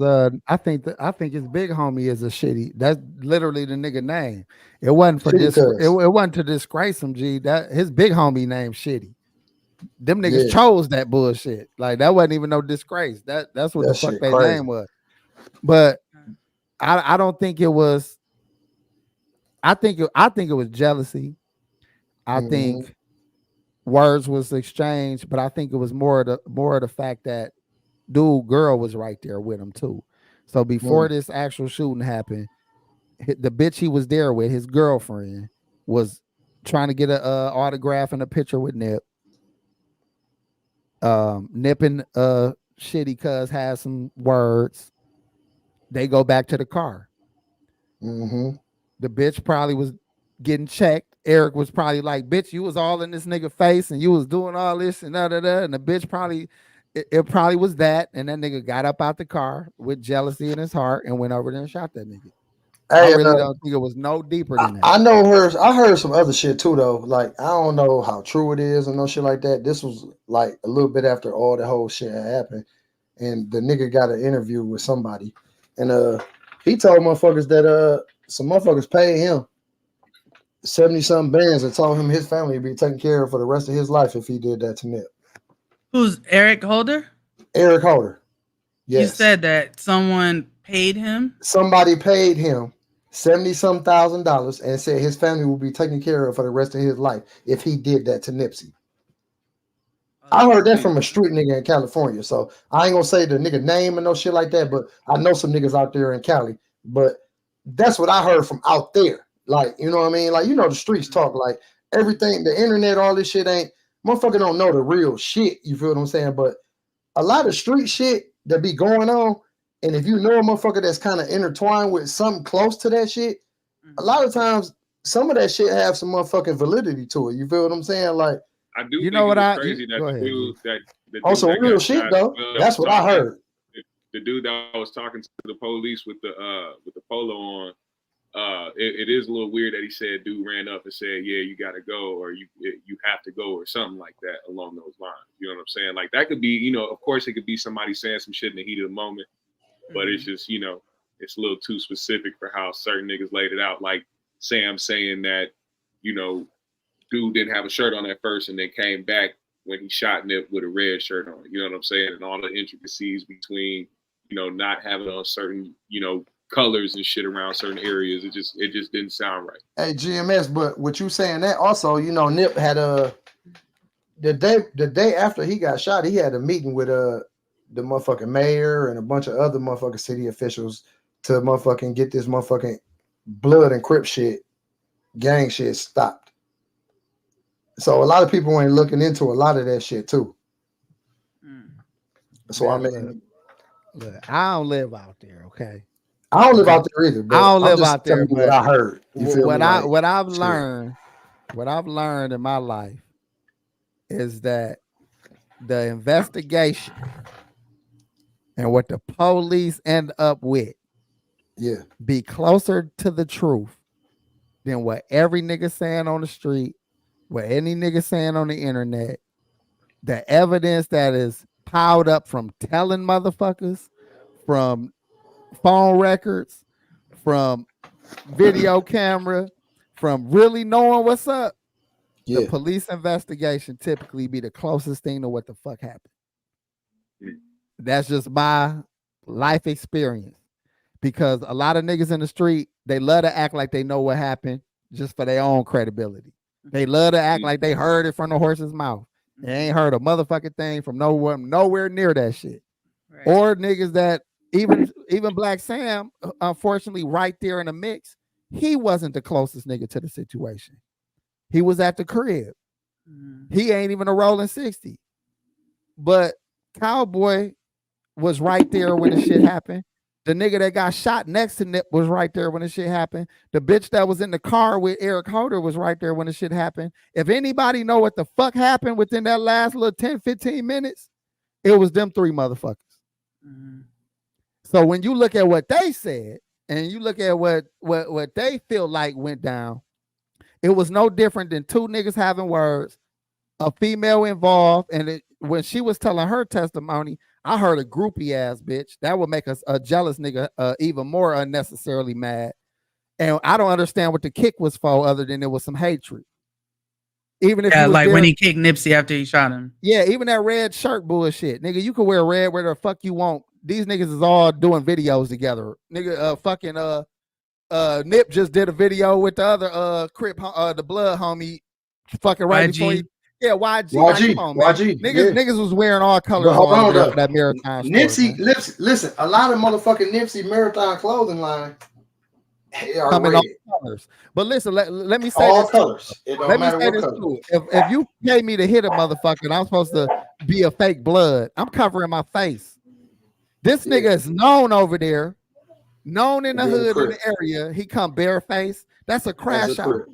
That ain't no planned hit. That's a crash out. This nigga was in his chest for whatever the fucking reason was, and went over there and killed this man and kicked him.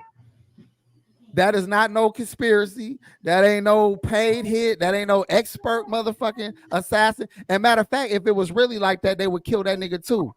Because he could tell on the niggas who paid him. He could tell on the motherfuckers who paid So him. there's no reason for this to be a conspiracy other than this nigga crashed out. Now, Blacc Sam unfortunately lost his brother, and he don't want to accept that such a great man, his little brother that was doing so many great things, could die so simply behind some hoe ass shit. So of course he's gonna want to feel like it had to be bigger than that. It had to be more than that. Yeah. We do have problems with these niggas and those niggas, but these niggas and those niggas are still free.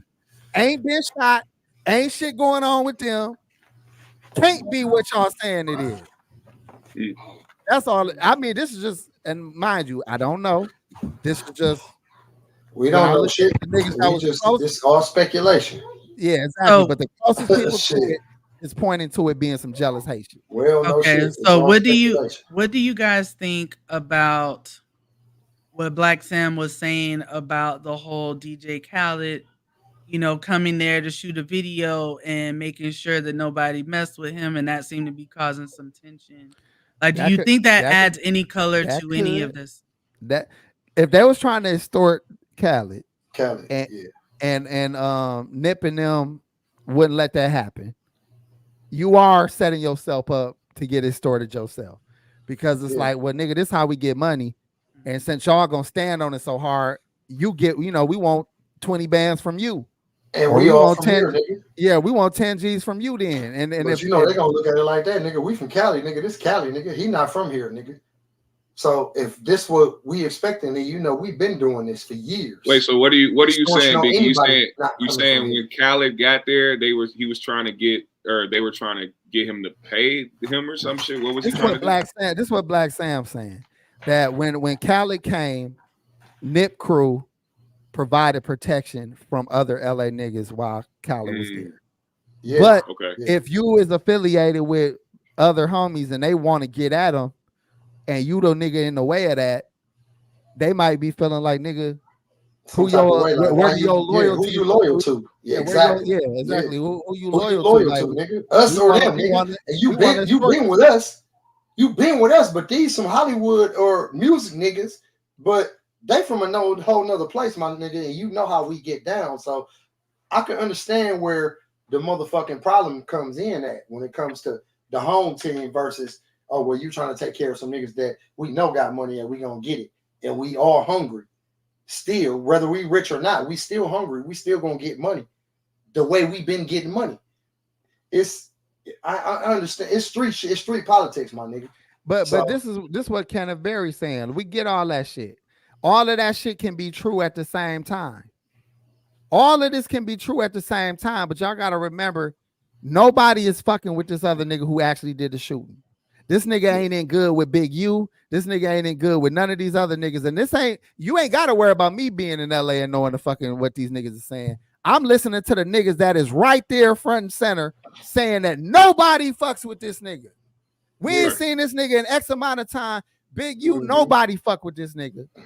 But he the one that accidentally or happened to be the one that did some shooting. Now, again, this ain't me trying to say what happened because I wasn't there. This is me using my fucking common sense. If it was bigger than what y'all want to think, or what I'm trying to tell y'all it is, a lot more niggas would be dead right now. It would be a lot more evident. And guess what? A lot more niggas would be in jail right now. Because I love that you niggas don't remember the main shit about this hood shit.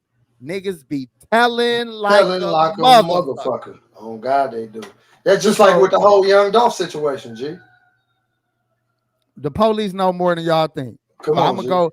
Same thing with who killed Tupac. Niggas knew who killed Tupac the day that shit happened.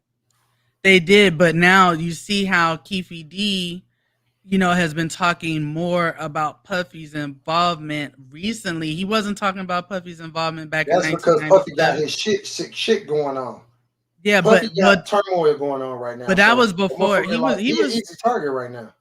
No, Packy. He was talking about Puffy before that Cassie shit came out. He's been talking about Puffy for a few years, but he wasn't talking about him close to when the incident happened. So I'm just saying that for whatever reason, you know, the real powers that be that may have been behind what happened with Tupac were hidden for whatever reason. And y'all don't think it's possible that that could be the same thing with this situation? The testimony about Puffy was given when Pac got killed. The whole point of him living in LA and using Keefy D and them crew for protection was all out. And like all this shit go back to 1996. There ain't nothing new y'all heard about Pac that wasn't known in 96. Yeah, but with this, with Kenneth Berry bringing up a point about all hoods ain't the same. Niggas know who greenlit Nip. LA is big, but it's small. This the point about greenlit, right? I ain't arguing with you. Like I said, I'm not doubting that the nigga didn't have beef. So let's take away from the fact that he got popped by Eric Holder. And let's say it is bigger than that and it was a conspiracy and some niggas did send him his way to kill him. If that is the case, that don't change the fact that he was heavily lacking. I hate to say it, but if you so-called got that kind of beef and you greenlit like you saying, you niggas was lacking hard. You can't be that. But nobody to get no shots off back. For this nigga not to have no burner pistol on him. And even Blacc Sam brought up all he had shorts on. Nip has skis on. So to explain to you, Binky, about the shorts comment. Yeah, I didn't understand. He had silky shorts on. I mean, silky shorts on, basketball shorts. It's hard shorts. to conceal a pistol with silky shorts on. With silky shorts, easier to see that the nigga holding something if he got, you know. You can't carry a gun in now. No, not as comfortably. So that's what Blacc Sam meant when he was like he peeped the scene and saw he got shorts on. Okay, thank you, because I wasn't understanding that. Exactly, the nigga probably had slides and shorts. No, I don't know what the slides and shorts. He was comfortable. Yeah. He was too comfortable. But my point is, if you so-called greenlit by some heavy ass niggas in the hood, these niggas is the heaviest as they come. You lacking? Come on, man. Okay, I can't believe that. Out of all the shit I don't believe a nigga know he got open beef with powerful niggas and you lacking like that. You not gonna be like, I don't give a fuck, nigga, if you the lowest nigga in the hood and you greenlit by the biggest niggas in the hood. Every nigga standing by me is got guns if I ain't got any means. You hear me? Anybody I'm with got the motherfucking heat on them, and they gonna. Let me ask a question. A question. So to Ryan Rhodes' point. Loose Cannon made a statement on, I believe, No Jumper or something, where he said that Big U called him prior to Nipsey being killed, telling him that Nipsey was killed. And he freaked out. Now, this is what Loose Cannon said. He freaked out and he called Nipsey, you know, kind of like, I got to see if this is true. And Nipsey answered the phone. So what do you make of Big U telling him, I mean, this is, you know, alleged, but this is what Loose Cannon is saying. How could someone call you and say someone's dead that's not dead before it happens, before it happens? What's the proof of that other than this nigga wanting to be on getting interviewed and making his own name off a nigga death? Yeah. I mean, you're right. It could just be. What's the proof of that? Let that be the real truth. And I know it in my heart. And this is my brother. You know, this is my nigga. You know what I'm saying? This is my Ace Bone Cone and my brother. And we all in the same. This our clique. And this, you telling me this what happened? Oh, nigga, it's on site with homie. It's on site with homie. Matter of fact, I'm crashing. Like it's a crash out for on the other end. I'm gonna crash out. And I don't see how that nigga still so comfortably living and doing his thing, and he ain't as powerful as motherfuckers saying if he getting openly disrespected by niggas like Whack and other niggas like that. Like this just ain't how it works. And these niggas is all police. Like ain't nobody forgetting the fact that these niggas is working in police coalitions. This ain't hood shit y'all looking at. And a lot of that rap shit be sounding so goddamn tough because of the music, and everybody be thinking everybody is just so mob tied and they just so deep and niggas move like real street niggas like the movies. This shit ain't the movies. These are some regular ass niggas trying to get rich, doing music, owning businesses, and niggas was lacking. And homie was getting hated on by a jealous nigga. Like, I'm not trying to be like I know it all. I'm trying to say I literally am next to this whole type of lifestyle has been my lifestyle for a long time. Very rarely is it deeper than what y'all it's normally just some hoe ass shit. almost 99% of the time it's just some It be hoe some ass. hating shit. It be some hating shit.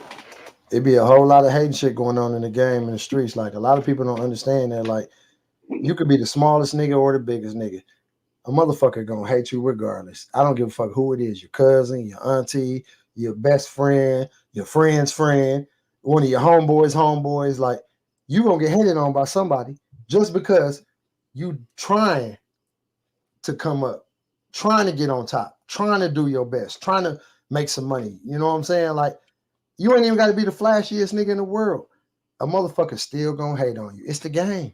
But tell me what y'all think. I'm not trying to tell me y'all points, but I'm just saying I listen to a lot of the people y'all listen to. I listen to all that shit, and they keep sounding the same to me. It keeps sounding like the few people that actually know is saying the same shit, and everybody outside of that is making conspiracy theories and trying to come up with a reason why something happened when, I mean, I feel like it was what it was when we saw it happen. People don't want to accept it because Nip is too great. It happened so senselessly. You didn't think a lot of people couldn't accept that part of it as well because of where he was, and I think because of his trajectory as an artist and as a person with an image now, somebody that's getting more notoriety. The things that he was doing, like y'all, people got to understand. At that time, people were talking about the things that Nipsey was doing. It was at that time when things was right before that happened. So he already had a very positive outlook on his career, on who he was as a person. So when it happened, it was like a shock factor to a lot of people. You know, that's because he had all the shit going on with the gang violence and all the Dr. Sebi shit and all that other shit he had going on. His album was doing amazing. You know what I'm saying? He was finally getting the notoriety that he deserved from him being a great artist. You know what I'm saying? And he was just really trying to turn himself around and show motherfuckers like, look, man, I could be a great person. I could do other great shit outside of the bullshit that I did. Like I did some bullshit in my life, but I'm trying to. You ain't gonna never get rid of the bullshit you did in your life, my nigga. But when somebody is trying to change and do better, of course a motherfucker gonna knock you down anyway. Whether you with a motherfucker or not, G. I agree. I feel like anything is possible. I don't know. I don't have like a strong, point of view on this. I really don't. I just have seen certain things that make me say, that is kind of weird. Or I wonder, is that real? Like, the loose cannon thing, when I saw that last year, I was like, oh, that's odd. That someone, that you're saying that this, happened. I don't know that it happened, but that's what he said. It was odd to me. Now put yourself in a detective shoes, and you find out Loose Cannon got a call from a known gang shot caller. That did you hear about your boy? He dead prior to him being dead. What would you do as a detective? Well, I'm gonna talk to Loose Cannon, and I'm gonna get his phone records. And who else you gonna go after? First, I'm gonna holler at my guy. Big you, obviously. Out the gate, I'm gonna holler at my guy. Like, hey, the lack of that tells me that that's some bullshit. Where you at, my boy? Maybe, but First off, you ain't finna call me and tell me AP dead. Hold on, Patrick. But here's the thing: I'm not saying that it's impossible that they aren't doing some investigation. I mean, if y'all remember, a story leaked about Puffy having a federal case coming out. It leaked by like the New York Post or something like that, or New York Times, and the cops scrambled and said, "Oh no, yeah, nothing's coming out." And then a few months later, we did start learning more stuff, and so you never know what kind of investigation are going on, and some of these things do take time. And even though they have some evidence and they have some information, they want to have all their ducks in a row, possibly. So who's to say that, they didn't necessarily check out what Loose Cannon said and started finding something and started pulling a string that started pulling a sweater apart and they're pulling something else. We don't know that. So Big, I'm not saying that's just like, I'm sorry to cut you off, but that's just like with the YSL shit. Like, they had so much shit compiled against them niggas for years. Yes. But they didn't have enough evidence to really put it out in the public for that. Right. Once they put it out in the public, they had so much evidence compiled against them niggas, like they ain't had no choice to be like, well, this is what we got. We got this, and there's so much shit keep on coming up. Now we got confidential informants. Now we got misunderstandings. This, you know what I'm saying? So all they do is build their cases, just like you saying. You know? Yeah, what I'm they saying? do. So I'm just, and I'm not saying that, I don't know, but I'm saying it is possible that they check that story out because they watch YouTube just like us. They look at Instagram and Twitter They watch niggas just write like us. videos. They do all that shit. Yeah, so all these people going and telling their story and telling their business, the police are definitely watching, but who knows if it's not something even bigger than this Nipsey thing that they're like, well, we don't even want to pounce on what we found because of this. We're looking at something else. Not saying that's the case, just saying it's possible. A lot of police don't like to reopen cases. They cases is shut, Johnson. they don't want to go back and start interviewing more people. This shit is done. They got the nigga that did it. They not trying to. But also, think about this, GMS. Back in the day, like when me and AP was growing up, nigga, it wasn't no social media. It wasn't all this bullshit. Nowadays, these niggas just put everything on camera, my boy. You feel me? Easy job. It ain't no. You're gonna get caught regardless, dumbass nigga. Back then, we didn't have no social media. Even if we did, the way we move, we always were taught to move in silence and secrecy. It ain't no putting nothing out on blast or like all these niggas put everything on camera, bro. That Julio shit. They didn't just use cameras from the hotel. They didn't just use street cameras. They didn't just use ring cameras from people's homes. These niggas was using the cameras off of fucking Teslas. Y'all don't understand. Like it's a wrap for all of you niggas out here. Y'all gotta understand it's not easy to get away with shit. They took camera footage from a Tesla. Wasn't they masked up? Yeah. They said we don't give a fuck. We gonna read those license plates. I know exactly where AP's going. Let you make your point. Go ahead, AP. So if they was able to find through a mask, nigga. If they was able to find the shooter of a nigga niggas that's masked up using all these different forms of visual or video, here's another nigga barefaced it. That niggas actually know personally. Yeah. With a red shirt on and a crib hood, sticking out like a sore thumb, and do what he do. And y'all think that this was some elaborate scheme? Man. He got his bitch in the car. The last motherfucker you want with you when you about to do some dirt is an unassuming bitch that don't even know what's going on. Yeah. Nigga, come the fuck on, man. Who the hell do y'all think I am? I don't know anything about the cousin Carrie part, so my apologies, Ryan Road. I'm not sure. I will look into it more. I'm interested in all of this stuff. So, Cousin Ruckus. Cuz might be out there, man.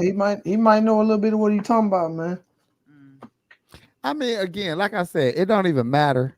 But you got to realize they also interviewed Eric 70,000 fucking times. Yeah. And every interview they did with him was different. Like y'all act like he's not going to tell on the niggas. Dude, he was even trying to get deals. He would have made up a story. He probably tried that. A rumor about somebody paid him 70 G's, it didn't hold up. He did try to use that angle, but he couldn't provide. Who gave it to you? Where's the money? Where's the money? Right. He lying. Why you ain't eating noodles, whole ass nigga? All these niggas here eat noodles. Your bitch ass asking niggas for noodles. Why you ain't eating noodles, nigga? If you got 70,000 and they taking care of your family for life. Man. Where your noodles at, nigga? I'm gonna tell y'all what happened. Man, I've been bullshitting, dog. I know what really happened, right? Okay. Eric went up to Nip with a CD. Like, bro, listen to my album. New mixtape. And Nip was like, nigga, I ain't got nowhere to play a fucking CD, man. What the fuck is this shit right here? And then his girl was standing next to him, and she laughed a little bit. So then Eric looked at her like, bitch. Eric's a rapper though. Eric really is a rapper though. And then his girl was like, can I get a hug and a picture before we go though? And so she get the autograph, and then shitty cuz like, cuz, listen here, cuz, man. Look, I know I ain't got it up. Look, I got a USB card at the crib. I go home, I go get the USB. I come just let you hear my album. He like, nah, bro, you good, bro. That's how it happened, G. Just gone, bro. You cool, bro. Don't even worry about just that. Gone, bro. Yeah. And then now he get in the car, his girl geek. She's texting other people the picture of her and Nip. and she already like, posted on "Ooh." Facebook and shit. Yeah, she Oh, and then the oh. shitty cuz is hypnotized by hate. Shout out to Boosie. No, shitty cuz opened his phone and seen it on IG. She posted Bro, on IG right away. he He like, I know got this bitch didn't. And it was shitty birthday, and she didn't even say happy birthday yet. So then he was like, "Oh hell no!" So he got a revolt. He said, "I was committing robbery with iron, baby." It was He got him. shit. I was committing robbery with iron, baby. He got his Loco. revolver and a 9. Chuck that shit. He went out there, man. No fucking hesitation. If y'all seen that video, walked out, no hesitation. Fuck. Shot that man down, kicked him. GMS. and bounced. If you know, you know. This nigga said, I've been committing robbery with iron, baby. If you know, you know. South Central, the movie South Central, dog, this nigga snap, G. Hey, I've been committing robbery with iron, baby. Eric was a whole ass Dog, nigga this nigga snap. for Holy going and shit. kicking the nigga. Like that shit pissed me off so much, man. That was some bitch ass nigga shit. And I'm glad Yeah, he a whole nigga for that. I ain't gonna lie. He a bitch for that. Hey, this another thing. I'm sorry, man. This is another yeah, point. Darden. This is another point I want to put to fucking rest. I wish y'all would just fucking use the goddamn noggins, y'all. No one paid Christopher Darden. whatever the fuck his name. Darden, Christopher Darden. No one paid him $100,000. He saw another celebrity case that he can attach himself to, pro bono, and he took the motherfucking And he case took that motherfucker home. Yeah, yeah. and got ridiculed so quick that he was right off that bitch. Yeah. Because it didn't do what he thought it was going to do, which was keep his name alive and, you know, give him some credibility. He's on the wrong side of history again. But you understand, that wasn't about money. No one paid this high-powered lawyer. This is a nigga who just had another opportunity of being represented in the you know, in a high-profile case. Simple as that. Yeah. Again, most shit can get explained away very simply if you're just willing to look past what we want it to be. We want it to be some movie ass shit. Yeah, I mean, but listen, it's not even just what we want it to be. When people are coming out saying things, or if people are saying things to Sam, I don't blame him for having questions. I don't. Like, if it was my brother, I would have questions. If I would question everything. This is how it happened. real, like, this is weird, and we just have problems with these guys. I don't blame him for having questions. If some shit come, like Binky, I feel you on that. Like some shit coming way after everything that happened and went down, and I'm hearing some shit now. Now my mind is gonna be racing, really thinking like, damn, like, cause I knew my brother. Like Sam know his brother. You feel what I'm saying? Like, and he knew the shit that Nip was into.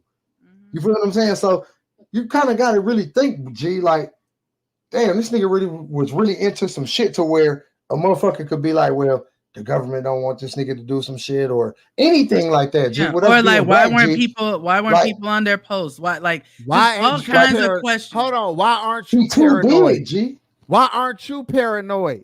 They didn't want me. They wanted my brother. Cause I'm broke as hell, nigga. I ain't making. I'm not rich. I said Nip. Calm the fuck down. Oh, Nip. I'm just about to say, like, this is why all this extra shit is ridiculous. If I'm beefing with niggas that is really like that, I don't even trust my security pistols. That's why T.I.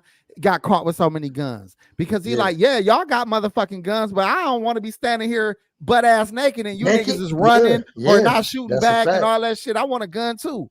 And T.I. said he was spending $500,000 a year on security, nigga. But do you get my point though, G? Like, I know I got real problems out here. I'm in my own motherfucking hood. From where we come from, AP. Ready, G. Us niggas like us, AP, where we come from, we comfortable with toting, G. We been like that since kids.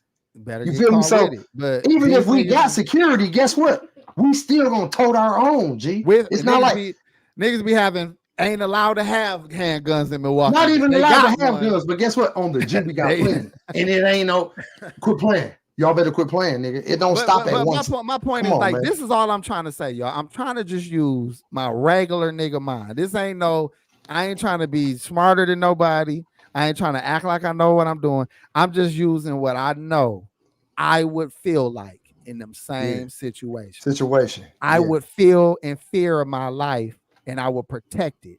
especially if I just had a motherfucking hit record, especially if I'm doing all these major things, And has especially young if I'm kids. beefing with A these nigga just serious killed ass my niggas. partner, my You know best what I mean? friend, Like, nigga. no, it Next does to me, not nigga. make sense. Like, no, other no. than the threat coming from a nigga that you least expected to hit you. Even before all of that, though, AP, niggas like us always gonna be prepared. It ain't gonna be no, well, I caught dog lacking because he ain't had no heat on him. No, I'm gonna have heat on me if I'm taking a shit. I'm gonna have heat on me if I'm in the shower, nigga. I'm gonna have heat on me at kids' birthday parties, nigga. I'm gonna have heat on me at church, nigga.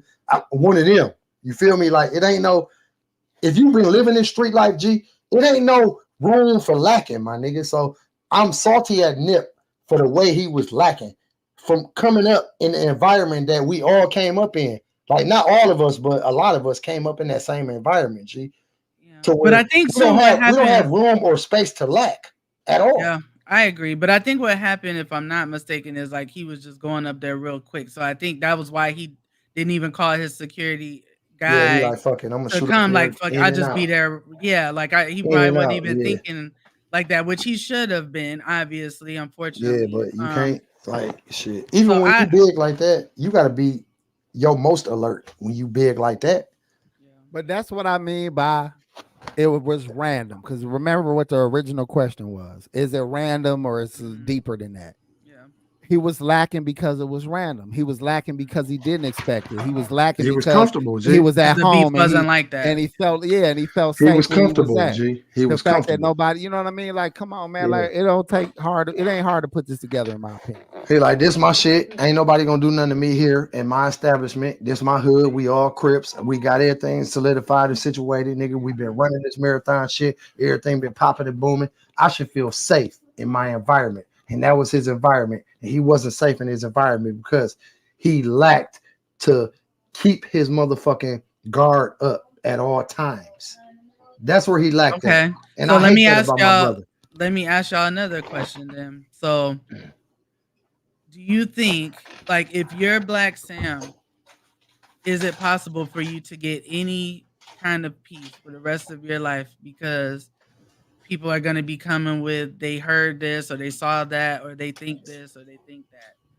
Are you I mean, able to get any kind of peace for the rest of your I life? feel like it's on Black Sam whether he gonna get some peace or not. Cause it's up to you whether you listen to that shit or not. You feel me? Yeah, I mean, like, you could go on with your life and be like, hey man, my brother got killed. It happened how it happened. It is what it is. Like, God took my brother from me. You feel me? And he gone. But I can't keep on dwelling on what could have been or what the reason was that it happened. I got to keep living my life regardless of anything. Like, I love my brother. I'm going to always remember him and never forget his memory. But at the same time, I still got a life to live for my kids, for his kids, for the rest of our family. Like, I can't let this shit fucking fuck my life up because somebody always coming to me like, well, they say this will happen, or look, bro, I found out this is what happened to Nip. This is why he died, or like, you can't keep living your life like that. You got to move on from it. You feel what I'm saying? Hey, I'm Like, glad this nigga said this is a great point, Ryan Rowe. He said, I would have too much resentment to be around the hood or any other people. That's what I believe would be the energy behind a brother like Black Sam. I don't even fuck with none of you niggas. I'm mad at everybody. I'm mad at all you niggas that wasn't protecting the money. I'm mad at all you niggas that wasn't protecting our nigga who was putting us all on. I'm mad at the fact that I wasn't there. I'm mad that I, as the big brother, let him embrace the hood culture. I'm mad at myself because I went home for a nap. I'm mad at that's why I say he's pointing all these fingers at all this conspiracy shit, because he cannot settle himself thinking that this movement got stopped by a whole ass nigga for a whole ass reason. Yeah. And if it is bigger than that, then he also couldn't settle himself because he can't get revenge or he's too scared to get revenge, which I'm not saying, but that will hurt your heart too. It's no different if the police shoot your son down and you can't kill this, you can't do nothing. You will feel less of a man because you can't avenge your child or you can't avenge somebody close to you. That's a so fact. I'm just saying he won't get peace if he feeling regret because of what he did or did not do in this situation. I mean, but I think some nigga just said Black Sam put it all out there. He didn't say a fucking word. He didn't put nobody business out there. He alluded to some shit that he clearly didn't have no details about. Exactly. Yeah. Even being he that did close, what he was supposed to do, honestly. he just he don't know who to blame, and he probably don't feel comfortable with Nip's best friends. He probably don't None feel of that comfortable shit. with nobody. The artists, Like, I don't want the to be little around artists that anyone. came up under Nip, he don't want to be around nobody, nigga. Even Lauren London, he don't want to be around her, nigga. Like that's how a motherfucker gonna feel. Like when you lose somebody like that close to you, like it shuts you off from everybody, even your own motherfucking mama, your grandmama, or whoever else around you. Let me say this too. Now I ain't saying niggas is thinking like this, but it's almost smart to keep the conspiracy shit up because it's gonna make your brother more of a legend, and it's gonna make the his music and his the clothing, everything. It's gonna make it a bigger deal if we keep the legend alive. This is why Tupac was so powerful, because they kept the legend of Tupac greater and bigger than it's like Elvis. Like niggas was saying they were seeing Elvis up to last fucking year. This nigga would be 100 years old, but they still niggas just seeing said Elvis. Tupac in Cuba. Talking about that's the real Tupac. So that's almost smart to keep that legend up. Yeah, you know what I'm saying? It's like if Malcolm X got killed by a crackhead behind a gas station. We wouldn't accept it. We need it to be a conspiracy. We need the the man to take him out. The man said the government paid a crackhead to kill him. Yeah, so you just like with Soulja Slim. They said a heroin addict killed Soulja Slim for $10,000 in New Orleans. And he a legend. I don't know. I ain't from New Orleans, but Soulja always gonna be a legend in my eyes because I've been fucking with his music forever. But I ain't from New Orleans. Like that's vice versa. It just goes along the same lines of what we're talking about. It's definitely urban legends, but I mean, watching that interview, you could definitely see that pain is very fresh still for Blacc. Oh yeah, absolutely. And even when he talked about like how he thought about doing drugs, and he's never been into doing drugs. That's just not something he does. Most people that sell them and stuff like that don't usually like to do them because they see what it does to people. But he said for the first time he really was considering, and he kind of was understanding how a lot of dope fiends are created because you're trying to escape some shit. Like, this is how I can get away from it. And that was really drugs. They are a getaway, but they're not a getaway. Your problem's still gonna be there, regardless if you do this motherfucking dope or not. Weed, cocaine, crack, whatever the fuck you do. Listen, when you done off of that high, your problem's still gonna be in the same motherfucking spot. So guess what? All you're gonna be doing is chasing the high to escape some shit that you've been trying to escape, and it's never gonna go away until you really face that fear without that dope, and you handle it in the right way. So y'all gotta open your eyes, man. My phone died, so I don't know if GMS is trying to text me, but I don't know if you're trying to text me. Shit real. I'm sorry. Go ahead. Were you about to read that? Marcel Gary said Eric Holder was sent. Why didn't Eric pull up to the front of the store? Why was he parked in the alley? If it was not a hit. Well, I know you ain't from LA. That question was answered too by everybody close by. It's common that niggas park in that alley. It's common that niggas pull up in that alley. That particular alley, like that's a common thing. And anybody in LA or in that area that's in the chat, tell this nigga that's not abnormal. Anybody off Crenshaw, they all pulling alleys on Crenshaw. But I'm just saying, like this. That's what I mean by like, dog. Y'all just be wanting some shit to be extra as fuck. Just go find out for yourself, man. Stop with this internet ass shit. That's what I recommend because the police get out here read all of the court transcripts if you want to know what the fuck happened. You gonna know everything you need to know. Read the court. If you're not from California, do not go out there exploring and looking around in the people ghettos, their alleys, and none of that. I highly recommend against it. You hear me? Because that's not your area. That's like coming to Milwaukee and walking around on the north side and thinking you straight, everything's sweet. It's not sweet because a motherfucker gonna get you.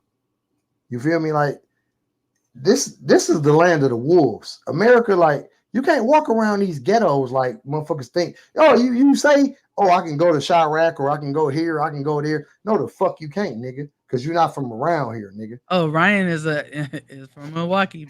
Shout out to y'all, Milwaukee guys. Ryan, you from Milwaukee? Where you at? You off He the said north, in my boy? Milwaukee we play cuts and alleys, so I'm assuming. Yeah, we definitely play cuts and alleys on my life. I grew up on cuts and alleys. I'm a cut and alley type nigga, honestly. Shit.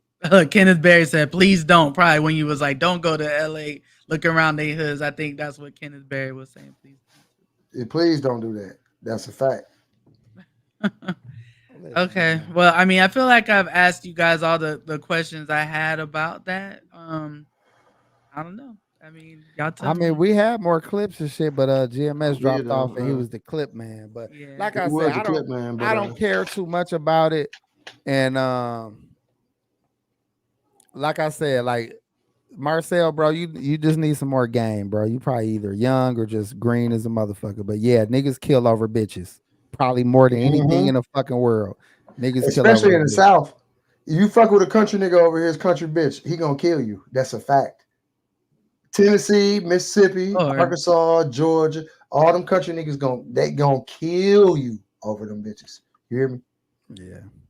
And then, like I said, niggas saw that's why it was kind of irresponsible for how Black Sam left that interview. He left it with a lot of open speculation and that red shirt bullshit. The nigga was barefaced in a hood that everybody know him. That's like me. I could go and wear any goddamn color I want on Garfield or fucking Keith or really on Clark Center Bar. where all my little niggas be. Center, I could go Clark over there. Bar, They gonna be anywhere. like, that was AP. It wasn't the Bloods. That was That's AP in a red shirt. There wasn't the Bloods. That was AP. Stupid motherfucker. Anyways, man, I don't want to talk about this shit no more. So we're gonna let it go, man. We've been talking long enough, man. Sorry that GMS fell off, and he'll probably be back stronger than ever next week. We'll find out why he had to dip. Shout out to y'all for y'all comments. Shout out to you, Marcel. I was just talking shit to you, bro. Yeah. And please make sure y'all like this video and subscribe if you're not subscribed. We talk about all kinds of shit over here. And we like the healthy back and forth debate conversation. You know, help us think about things we haven't thought about. We don't know the answers to everything, and we're not opposed to, you know, going back and forth and just having that conversation with you. So we do appreciate people that don't just agree with everything. Yeah, straight up. I don't want you to agree unless you know. Yeah, you know, shit. We don't want Unless no you yes really men agree. over here. We don't want no yes men or yes women. Your opinion is your opinion, and we honor and respect everybody's opinion. But we have our own opinions, and we expect everybody to honor and respect our opinions also. But at the same time, this is an open channel, man. We talk what we talk, and we do what we do. This 3G, so we gonna keep this shit 100. Yeah, we up out of here though, y'all. Y'all have a great week, man. Peace. Peace.